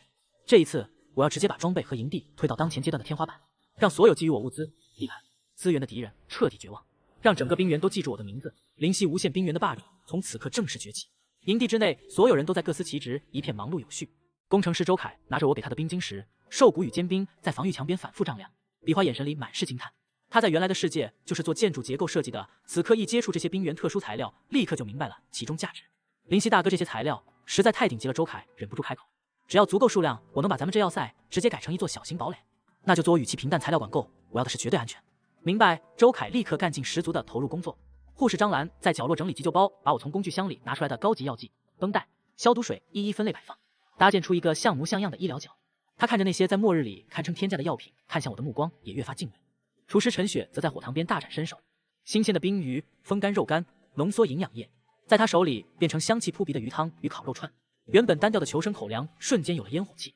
苏小乖巧的跑来跑去，给每个人打下手递水、递工具、整理杂物，小脸上满是认真。王虎和李勇更是不敢偷懒，拿着斧头和冰钻在附近收集坚冰与兽骨，一趟趟往回搬运，汗流浃背也不敢停下。我仅仅是轻轻一挥，空气便发出一声刺耳的爆鸣。这一铲下去，别说现在的双狼，就算来一头更强的冰原 BOSS， 我也能一铲劈残。武器强化完毕，紧接着是复合弓。我将剩下的冰晶石与双狼皮毛融入其中，嗡，黑色的弓身瞬间覆盖一层雪白双纹，弓弦变得更加坚韧，箭矢自动刷新速度提升1倍，射程与穿透力全面暴涨。强化成功，无限箭矢复合弓双魂猎魔弓，等级稀有属性，无限箭矢，超远射程，破魔、穿透，必中要害概率提升，远程杀气成型。最后是整个营地的升级。我站起身，居高临下，淡淡吐出一个字：生。轰！整个要塞猛地一震，地面之下，无数坚冰、兽骨、冰晶石自动翻腾、聚合、压缩、构筑。原本1.5米高的防御墙，直接拔高到3米，厚度翻倍，墙体坚硬如钢铁，普通武器砍上去，连一道白痕都留不下。营地范围扩大1倍，帐篷自动升级成3间恒温营房，分别休息、储物、医疗。中央火塘升级成永燃火柱，火焰冲天，10米外都能感受到暖意，自带威慑易兽效果。营地4角自动升起4座瞭望哨塔，视野覆盖方圆100米，任何风吹草动都逃不过监视。地面铺满双狼皮毛，踩上去柔软温暖，彻底隔绝寒气。短短10秒，一座坚固、温暖、安全、气派的2级冰原堡垒彻底落成。要塞升级成功，当前等级2级堡垒，效果恒温零上25摄氏度，防风雪，防偷袭，自动修复，易受威慑，区域视野提升，安全等级 SSS。金光刷屏，气势冲天。正在忙碌的所有人都被这突如其来的巨变震得停下手中动作，呆呆的抬头望着眼前这座焕然一新、如同神迹般的堡垒，大脑一片空白。这是周凯目瞪口呆，手里的冰晶石哐当掉在地上。堡垒，我们的营地变成堡垒了。王虎喉咙发干，满脸震撼。苏小仰着小脸，眼睛里星光闪闪，崇拜的无以复加。所有人看向我的目光已经不再是简单的敬畏，那是对强者的仰望。我站在堡垒中央，衣袂无风自动，手持双焰噬魂铲，身后是永燃火柱与坚固高墙，一股睥睨冰原的气势自然而然散开。这一刻，我在这片区域真正无敌。林夕大哥，您到底是什么人？周凯忍不住颤抖着开口。我淡淡扫他一眼，没有解释。有些事情知道太多反而不安全，继续干活。我语气平静。今晚之前，我要堡垒彻底稳固势。所有人瞬间回神，更加恭敬，更加卖力。就在这时，沉寂许久的全球幸存者公共频道再一次炸穿天际。系统公告：玩家林夕成功升级2级堡垒，解锁区域霸主称号。系统公告：玩家林夕制服掠夺者成5，双狼成3，成为东3区首位霸主。一条接一条金色公告横扫整个频道，所有幸存者无论在冰原哪个角落，都能清清楚楚看到。瞬间，整个频道疯了。2级堡垒，那是什么东西？我连个挡风的破帐篷都没有。东3区霸主是那个开局3个工具箱的大佬吗？大佬跪求位置，我愿终身做事，只求一口饭。我给大佬当牛做马，洗衣做饭什么都干，绝不背叛，跪求收留。外面太冷了，我快冻僵了。大佬您去不去跟班？我能打能抗，绝不背叛。刷屏速度快到看不清文字，羡慕、嫉妒、崇拜、请求，所有情绪疯狂爆发。曾经那些高高在上的富豪、老板、网红、精英，此刻在冰原里连给我提鞋的资格都没有，而我只是淡淡扫了一眼光幕，随手关闭。吵闹，这些人绝大多数都只是累赘，我的堡垒只留有用之人。就在我准备继续规划下一步时，护士张兰突然小心翼翼地走了过来，脸色有些复杂。林夕大哥，我有件事想跟您说。我抬眼，张兰深吸一口气，像是下定巨大决心。刚才我在外面采药的时候，看到东边冰裂谷方向有一支10几人的大队伍，穿着统一兽皮，手里有金属武器，好像也在往这边靠近。他们一直在议论您，说您霸占了资源点，抢走了宝箱，要联合起来一起攻打您的堡垒，抢回所有物资。话音落下，营地内瞬间安静，10几人的大队伍，统一装备，还有金属武器。王虎和李勇脸色瞬间发白。林夕大哥，这怎么办？10几个人啊！周凯也凝重皱眉，对方人数是我们3倍，还有准备。如果真的强攻，我们虽然有堡垒，但所有人的目光都集中在我身上，恐惧、担忧、不安弥漫开来。我却神色不变，甚至嘴角还勾起一抹淡淡的冷笑。攻打我的堡垒，抢我的物资，真是一群不知死活的东西。我缓缓站起身，握紧手中的双焰噬魂铲，铲身寒光闪烁，气势凛然来得正好。我语气平静，却带着让所有人安心的力。我正愁没有立威的靶子，既然他们主动送上门，那就全部留下吧。声音不大，却字字如铁，砸在每个人心上。原本紧张不安的众人瞬间安定下来。是啊，他们的大哥是东三区霸主，是手持神器建造堡垒的强者，10几个人算什么？苏小仰的小脸，眼神坚定。银溪大哥，我相信你，不管谁来，我们都跟你一起守住堡垒。对，我们跟大佬一起守，谁来制止谁。所有人齐声呼应，士气瞬间拉满。我满意点头。这支队伍虽然才刚刚成型，但已经有了凝聚力，很好。我抬眼望向冰原深处，目光穿透风雪，仿佛已经看到了那支正在逼近的掠夺者大军。10几人，金属武器联合围攻，在绝对的实力面前，一切都是土鸡瓦狗。我缓缓举起双焰噬魂铲，指向天际，通知所有人进入战斗状态。今天我就让整个冰原知道，我灵犀的堡垒不是谁都能碰的，我灵犀的东西不是谁都能抢的。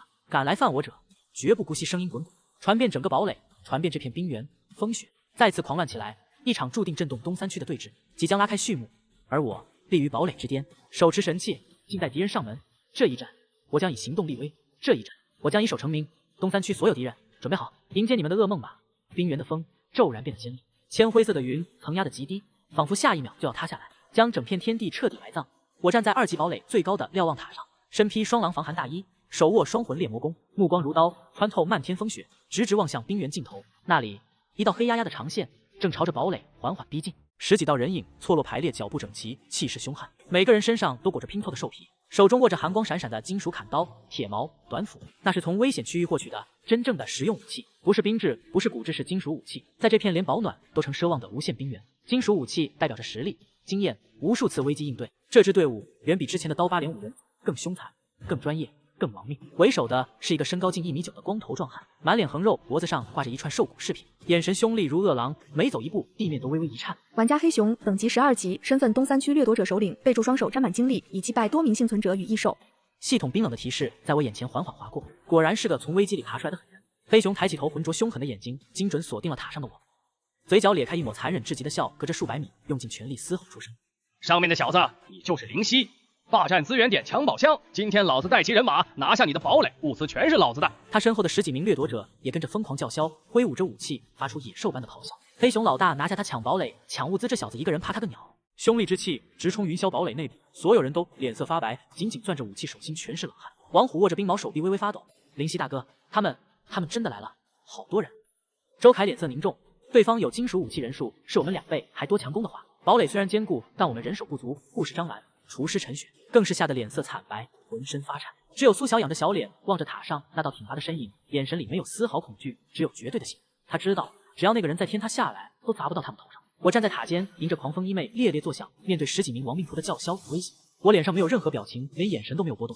拿下我的堡垒，抢我的物资，真是活得不耐烦。我缓缓抬起手中的双魂猎魔弓，无限箭矢自动上弦，冰冷的剑尖在昏暗中闪过一道致命寒光。我没有说话，只是微微弯弓，瞄准了最前方那个脖子上画着兽骨的黑熊。距离300米，风速10级，气温零下70度，在任何人看来，这种距离这种环境弓箭根本不可能命中。但他们忘了，我手中的不是普通弓箭，是强化后的稀有神器双魂猎魔弓，自带超远射程、必中特效、穿透效果。300米不过是台箭即指的距离。黑熊看到我的动作，先是一愣，随即在原地捧腹大笑，笑的眼泪都快出来了。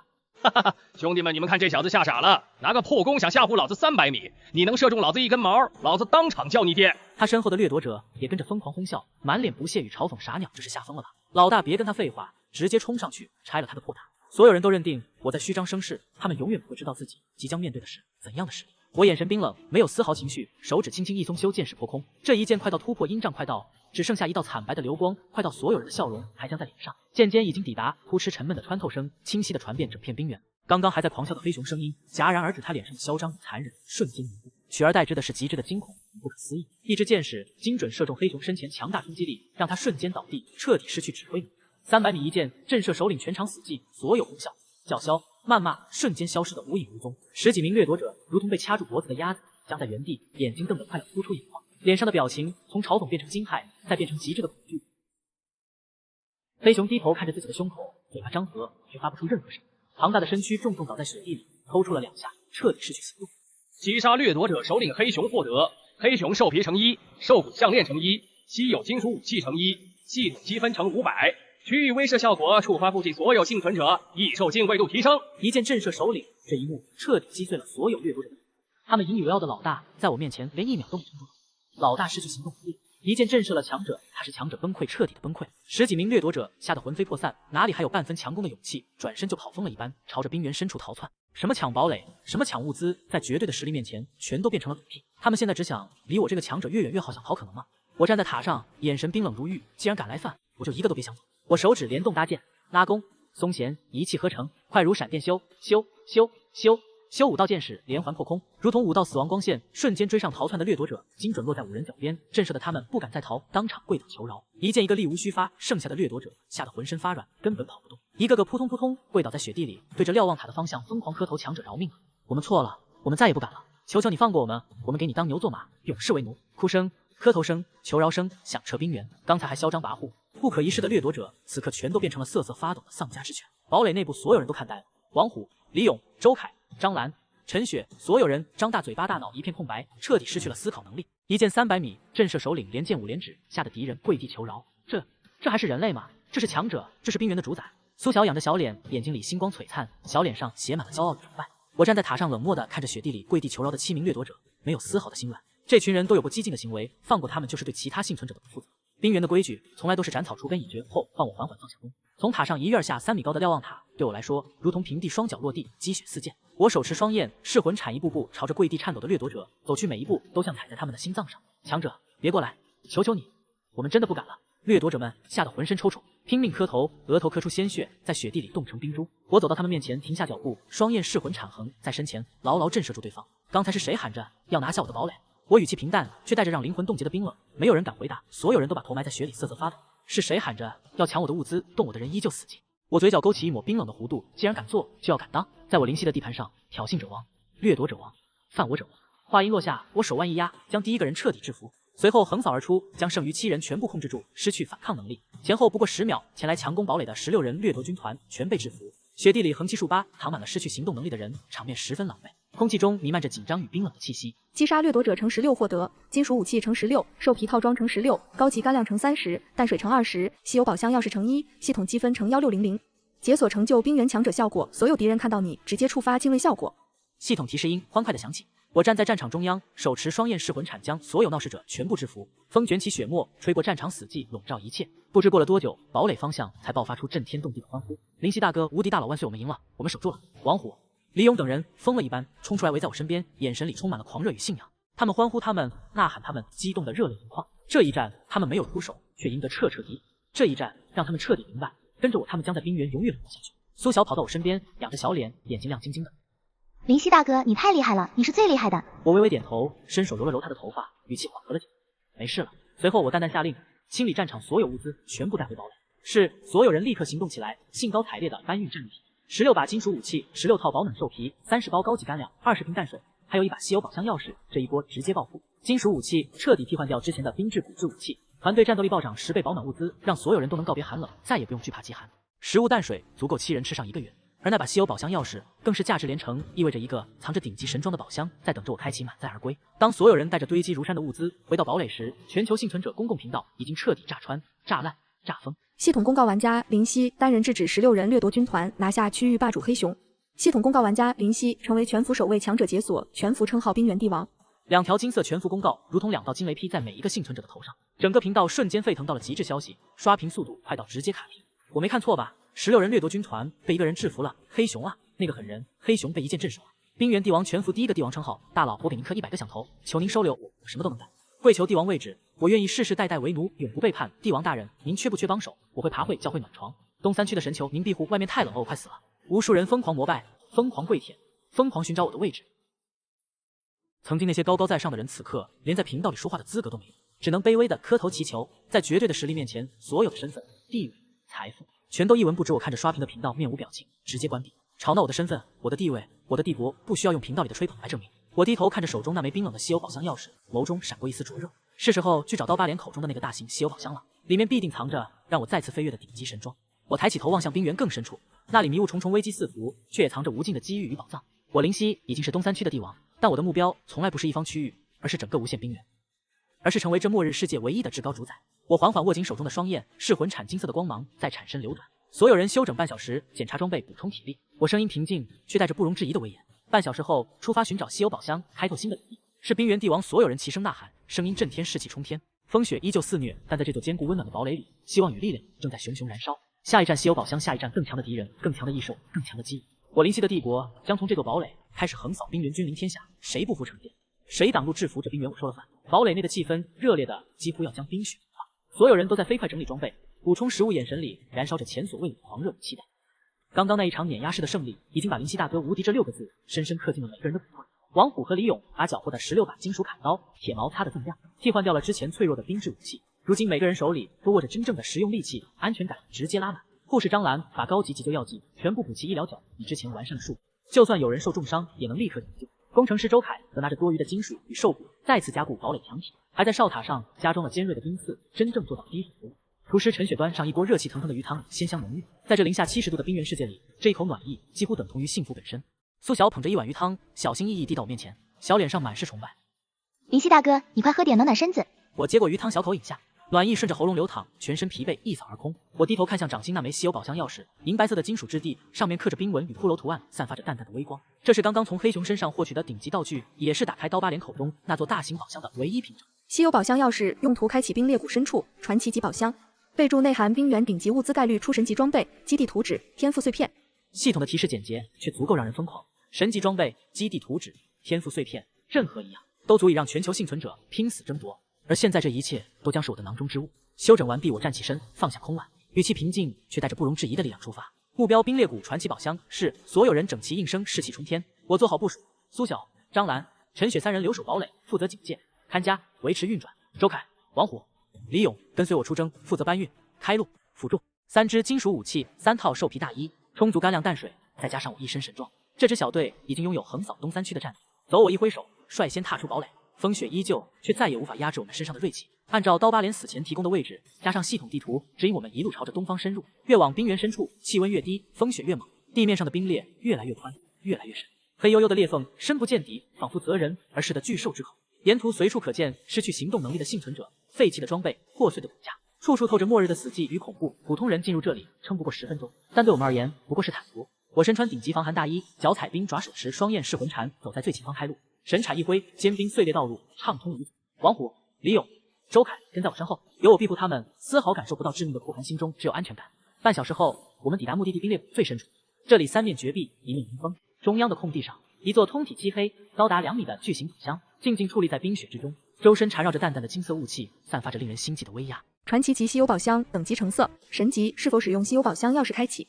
终于到了，我眼神微亮，走上前，将手中的钥匙插入宝箱的锁孔之中。咔嚓，清脆的开锁声响起，下一秒，轰万丈金光冲天起，撕裂铅灰色的天空，照亮了整片冰裂谷。无数金色符文环绕宝箱飞舞，散发出令人膜拜的神威。这一幕惊天动地。开启传奇级稀有宝箱，获得奖励如下：1终极移动基地图纸、冰焰要塞；2神级装备、冰空飞行滑板；3天赋碎片、主宰1/3；4全能修复器乘1；5高能营养压缩砖乘50；6无限淡水核心乘1；7高级异兽引诱阵乘1；8系统积分乘10000。一长串金色提示，疯狂刷屏，每一样都是顶级中的顶级。周凯、王虎、李勇3人直接看傻了，跪在地上浑身发抖，连抬头都不敢，以为看到了神迹。冰焰要塞图纸，那是终极基地啊！我在系统介绍里见过，建成之后可以移动、自动防御、守护。周凯声音颤抖，飞行滑板能飞，王虎眼睛都直了。无限淡水核心，这辈子都不用愁喝水了。李勇喃喃自语，我强压心中的狂喜，一件件查看奖励。终极移动基地，冰焰要塞图纸，超越当前所有营地的终极形态，可移动、可飞行、自动防御、自动修复，自带异兽威慑建成及称霸冰原。冰空飞行滑板，神级载具，无视地形空中飞行速度，突破阴谷，彻底摆脱冰原束缚。天赋碎片，主宰集齐3片，可升级唯一性天赋工具箱主宰，为终极天赋万物主宰，一切物资、装备、建筑皆由我掌控。无限淡水核心，凭空制造淡水，永不枯竭。全能修复器，修复一切装备、建筑、商事，无所不能。这哪里是宝箱，这是帝王登基的全套利器。我深吸一口气，将所有奖励收入储物空间。这一刻，我拥有了称霸冰原的根基、武力、未来、资源，真正站在了全人类的顶部。灵犀大哥，您简直是神！周凯跪在地上，语无伦次。我淡淡扫了他一眼，起来收拾一下，返回堡垒。是，3人连滚爬起来，激动的浑身发抖。就在我们准备转身离开时，轰！整个冰裂谷突然剧烈震动，无数冰屑从头顶坠落。黑黝黝的裂缝深处传来一声震耳欲聋、充满死寂与凶厉的咆哮。警告检测到顶级异兽冰骸战将，等级20级，领主级危险等级毁灭性。备注：冰裂谷守护者制服者可获得神级奖励。吼声震得人耳膜剧痛，地面裂开更大的缝隙。一只体型庞大的冰原领主及异兽，由坚冰与骨骼构成，手持冰刃，双眼散发着蓝光，从深渊中出现，气息十分强大。它每动一下，冰面就碎裂一片，寒气肆意，气温直接暴跌到零下100摄氏度。这是东三区最顶级的战力，是所有幸存者闻之色变的危险存在。周凯、王虎、李勇吓得直接瘫软在地，面如死灰，连逃跑的力气都没有。完了，是冰骸战将，我们危险了！传说中10几支百人队都被他制服了，绝望瞬间笼罩三人。我站在原地，抬头望着眼前这尊恐怖的领主及异兽，脸上没有丝毫恐惧，反而勾起一抹冷笑。20级领主冰裂谷守护者，正好用你的命来借我的新装备。我没有丝毫犹豫，在心中怒吼，取出冰空飞行滑板，光一块通体银蓝、造型流线的滑板瞬间浮现在我脚下，自动贴合双脚，一股轻盈无比的力量拖着我缓缓升空。我双脚踩在滑板上，整个人悬浮在半空，衣袂飘飘，如神如仙。飞行滑板启动速度瞬间拉满，吼冰骸战将见我升空，暴怒无比，挥舞着数十米长的冰刃，带着开天辟地之势，朝着我狠狠劈来。冰刃味道刺骨的寒风已经几乎要将我撕裂，逼我为什么要避？我眼神冰冷，脚下滑板猛地一踏，身形如闪电般直戳上不躲，反进正面迎击。同时，我双手紧握双焰噬魂铲，全身力量灌注双臂，神器爆发出刺眼的金红双色光芒，火焰与冰霜缠绕，噬魂之力沸腾。给我碎！我一声暴喝，从高空俯冲而下，双焰噬魂铲带着毁天灭地之威，狠狠劈在冰骸战将身上，直击他的力量核心。轰一声，足以震碎整个冰原的巨响，金光炸开。冰骸战将的身躯受到重击，力量核心被摧毁，瞬间失去所有战斗力，彻底被我制服。没有任何抵抗，没有任何挣扎，没有任何悬念。20级领主级异兽在我面前如同纸糊，巨大的身躯寸寸断裂崩碎，化为漫天冰屑，消散在风雪之中。击杀领主级异兽冰骸战将，获得冰骸核心乘1，神级骨材乘9，天赋碎片主宰2/3，系统积分乘20000，解锁成就冰原杀神全服公告即将触发。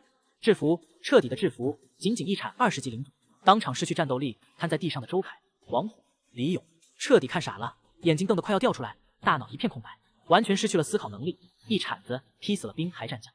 那可是传说中毁灭一切的领主异兽啊，在他们眼中无敌的存在，在灵犀大哥手里连一招都撑不住。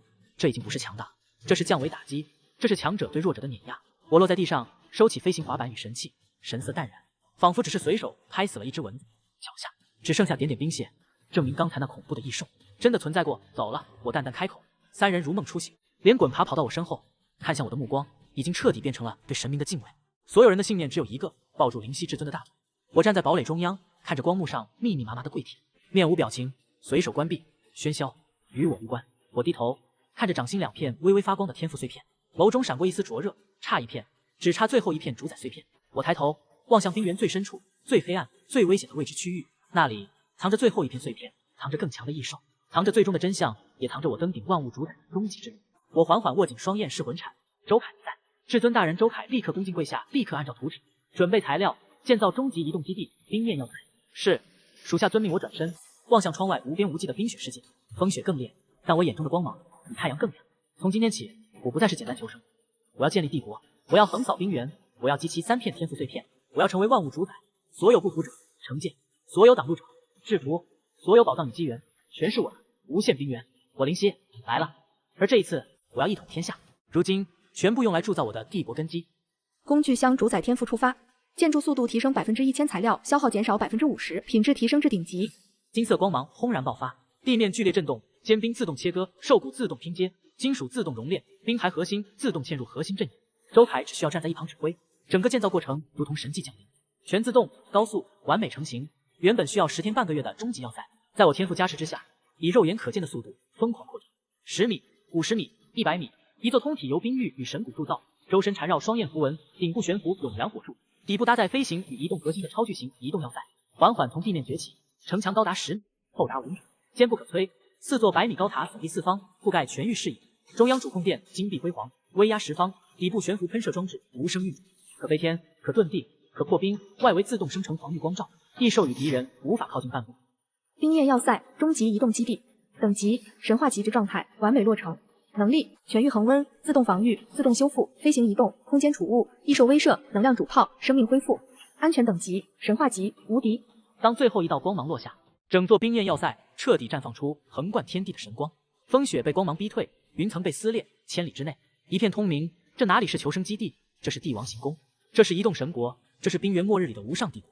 要塞外，所有人全部跪倒在地，匍匐颤抖，不敢仰视。苏小小手捂住嘴，眼泪无声滑落。从绝境求生到跟随强者，再到住进神话级要塞，这一切像一场永不醒来的奇迹。我缓步踏上要塞台阶，走入主控殿，中央控制台自动亮起，整片冰原的地图、资源点、异兽分布、幸存者位置，全部清晰呈现眼前。我成为了冰原的眼，冰原的手，冰原的王，所有人入要塞，各归其位。我的声音通过要塞广播传遍每一个角落，温和却威严，尊至尊令。所有人整齐划一，恭敬入内。曾经狭小拥挤的堡垒，彻底成为历史。如今，他们拥有了温暖如春、固若金汤、衣食无忧的神之国度。就在冰焰要塞神光冲天的那一刻，轰轰轰！全球公共频道再一次被彻底引爆。系统公告：玩家灵犀建成全服首座神话级终极基地冰焰要塞。系统公告：区域威压生效，方圆千里所有幸存者、异兽全部触发臣服效果。系统公告：冰原至尊灵犀正式开启冰原帝国时代。金色文字横贯天际，无人能视而不见。千里之内，所有还活着的幸存者全部看到了那道直冲云霄的神光。他们疯了，是至尊大人的要塞，那是神的居所，跪求至尊收留。我给您当牛做马，我要去朝拜，我要加入帝国，我不想死在冰原里。走，一起去冰焰要塞投靠至尊。无数人挣扎着爬起来，顶着风雪，一步一磕头，朝着我的方向艰难跋涉。他们眼神狂热，如同朝圣。短短1小时内，要塞之外已经聚集了上百幸存者，他们衣衫褴褛，冻得发紫，却依旧跪在雪地里，整齐叩拜，不敢有半分喧哗。恭迎冰原至尊，我等愿永世效忠至尊帝国，求至尊赐一口饭吃，赐一席容身之地。声音整齐，响彻云霄。王虎站在高塔上，激动大吼：灵犀大哥，外面来了好多人，全都来投靠您。我站在主控窗前，俯瞰着下方密密麻麻的跪拜人群，神色淡漠。周凯属下在开启外城收容区，登记身份，筛选有用之人，老弱病残、孕妇、孩童一律收入，作恶者、掠夺者、背叛者一律驱逐。是周凯立刻下去执行。善良我可以给，但仁慈只给值得之人。就在秩序井然、万族来朝之时，突然远方冰原尽头传来一阵刺耳的机械轰鸣，数十辆改装冰地车横冲直撞，疯狂驶来。车上插着黑色旗帜，印着一个刺眼的天启2字。车上站满了全副武装、手持热武器的壮汉，枪口对准朝拜的人群，肆意狂笑。哈哈哈！一群贱民还朝拜灵犀，真当自己是皇帝了？这一片区域是我们天启军的地盘，什么冰原至尊，狗屁不是！把神光要塞交出来，不然我们除掉这里所有人！嚣张暴力的吼声打破了朝圣的庄严，所有跪拜的幸存者吓得浑身发抖，脸色惨白。天启军那是冰原最恐怖的组织，他们拥有枪支、弹药、装甲车，行事激进，无恶不作。曾经无数小队被他们制服，没想到他们竟然来了，而且直接向我宣战。要塞内，王虎、李勇勃然大怒，放肆，竟敢对至尊大人无礼。周凯脸色凝重，他们有热武器，人数至少50人。苏小紧张地抓住我的衣角，灵犀大哥，所有人的目光都集中在我身上。我站在窗前，望着下方嚣张跋扈的天启军，眼神没有丝毫波动，只有一片冰冷。抢我的要塞，控制我的人，真是活得太久。急着投胎天启军，我淡淡开口，声音平静的可怕。从今天起，冰原上不再有这个名字。话音落下，我伸手按下主控台上一个鲜红的按钮。冰焰要塞能量主炮充能完毕，目标天启军车队，威力神话级，一击湮灭。一道刺眼到极致的蓝白色光柱从要塞顶端主炮口轰然爆发，速度超越光速，贯穿天地。轰一声足以震碎苍穹的巨响。下方刚刚还在嚣张狂笑的天启军车队，连惨叫都没来得及发出，直接被光柱彻底震慑，全部失去行动能力，原地只剩下一个巨大的深坑。冰雪融化，又瞬间冻结。50名全副武装、持有热武器的天启军一击全被抹除。寂静，死一般的寂静。所有朝拜的幸存者全部僵在原地，大脑彻底空白，连呼吸都忘记了。一炮，仅仅一炮，制服了整个天启军。那可是连各大势力都不敢招惹的天启军啊！在至尊大人面前，连1秒都撑不住。恐惧、敬畏、狂热、崇拜，所有情绪瞬间冲上顶峰。至尊无敌，帝国万岁神，您是真正的神！上百幸存者疯狂磕头，额头出血，声音嘶哑，却依旧拼命呐喊。他们庆幸自己选择臣服，庆幸自己活了下来。要塞之内，所有人也彻底震撼到失语。热武器装甲车在神话级要塞面前，连笑话都算不上。我收回目光，淡淡开口，清理现场，继续收容。是，至尊大人，一切再次恢复秩序。只是这一次，再也没有任何人敢以半分疑心。我坐在主控殿的王座之上，指尖轻轻敲击扶手，系统面板自动浮现。宿主灵犀，称号冰原至尊、冰原帝王、冰原杀神，天赋工具箱主宰可升级，缺一片主宰碎片。装备双焰式魂铲、双魂猎魔弓、冰空飞行滑板。基地冰焰要塞神话级，移动无敌。势力臣服者137人，团队7人，纪律森严，积分31600，主宰碎片2/3，只差最后一片。只要集齐3片，我的天赋将从工具箱主宰进化为终极天赋万物主宰。到那时，物资、装备、建筑、异兽，甚至天地规则都将由我掌控。我抬眼望向冰原最深处、最黑暗、最神秘的禁区——永夜冰宫。系统提示：最后一片主宰碎片就在那里，同时那里也是冰原终极 BOSS 的巢穴，是全服无人敢踏足的死亡境。我嘴角勾起一抹淡淡的弧度。永夜冰宫终极 BOSS 正好我缺最后一片碎片，你缺一个结局。我缓缓站起身，周身神光微绽，整个冰焰要塞随之轻轻震动。底部喷射装置缓缓启动，所有人听令我的声音传遍整个要塞，威严浩大。整顿势力，检查装备，补充物资。明日清晨，冰焰要塞升空目标永夜冰宫，随我平定冰原，登顶主宰。尊至尊令无数声音齐声呼应，直冲云霄，压过漫天风雪。神话级要塞即将飞天，100万里征途即将开启，终极 BOSS 即将付诸，最后一片碎片即将到手。我灵犀的帝国将从这片冰原起航，我灵犀的威名将传遍末日每一个角落，我灵犀的名字将成为万物主宰的代号。风雪依旧，却再也无法撼动我分毫。明天将是冰原的终章，明天将是我的登基之日。万物臣服，诸神退避，这冰原我说了算。这天下我一人主宰。天光大亮，风雪初歇，整座冰焰要塞沐浴在淡金色的天光之下，神光流转，气象万千，如同神话中降临的神果。经过一夜整顿，要塞内秩序井然。臣服的137名幸存者，经过严格筛选，老弱妇孺得到安置青壮年，编入护卫队，工匠、医护、厨师、工程师各尽其职。曾经一盘散沙的幸存者，此刻已经凝成一支真正的帝国之师。王虎、李勇手持金属长刀，在外城巡视，威风凛凛。周凯坐镇工程室，随时调控要塞动力与防御系统。张兰的医疗室药品齐备，温暖干净。陈雪的食堂香气弥漫，人人温饱。苏小手在主控殿外，眼神明亮，安静等候回命。所有人都在等待那一句话：出征。我推开主控殿大门，缓步走出，身披双狼神袍，手持双焰噬魂铲，脚踏神光流转周身，威压淡淡散开。仅仅是站在那里，便让天地为之俯首。至尊所有人齐齐单膝跪地，声音恭敬而狂热。我目光扫过万千子民，语气平静，却带着撼动冰原的力量。今日目标永夜冰宫平定，终极禁地及其主宰碎片，立我冰原帝国。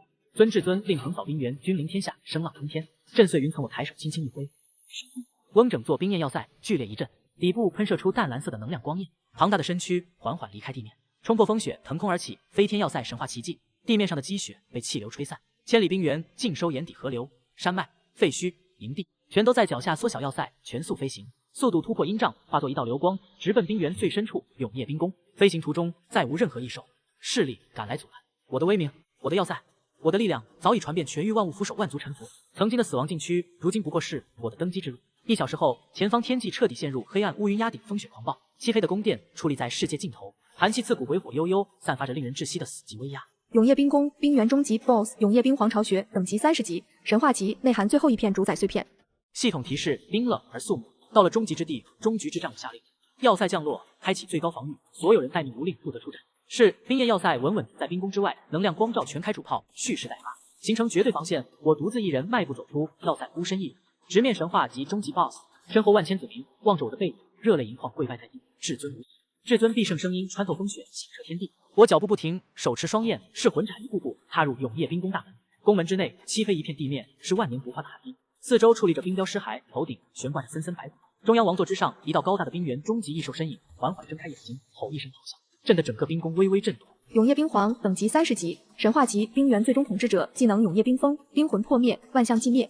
他站起身，手持巨型冰皇战刃，居高临下，用冰冷而古老的意志碾压而来。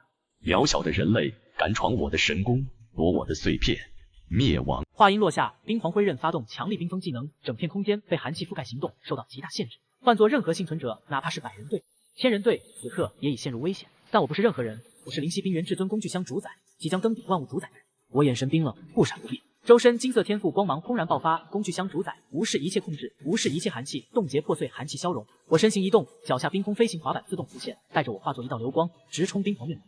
蝼蚁放肆！冰皇暴怒挥刃，黄皮冰魂破灭之力席卷一切。我一声暴喝，全力出击，双焰噬魂铲直击冰皇力量核心，将他的攻击彻底瓦解。给我破！一铲简简单单，却承载着我全部力量、全部天赋、全部神威的一铲。轰巨响贯穿天地，冰皇的冰刃寸寸崩碎，力量核心被摧毁，全身力量瞬间消散，再也无法战斗。不可能！你是什么存在？冰皇眼中的光芒剧烈闪烁，充满了极致的恐惧不甘。他统治冰原万年，威慑生灵无数，却在一个人类手中不堪一击。我眼神淡漠，居高临下，看着他缓缓崩塌、碎裂，化为漫天冰尘。击杀神话级 BOSS 永夜冰皇，获得终极冰髓乘1，神级装备乘3，万物主宰碎片乘1，系统积分乘1000000，集齐3片主宰碎片天赋进化开启。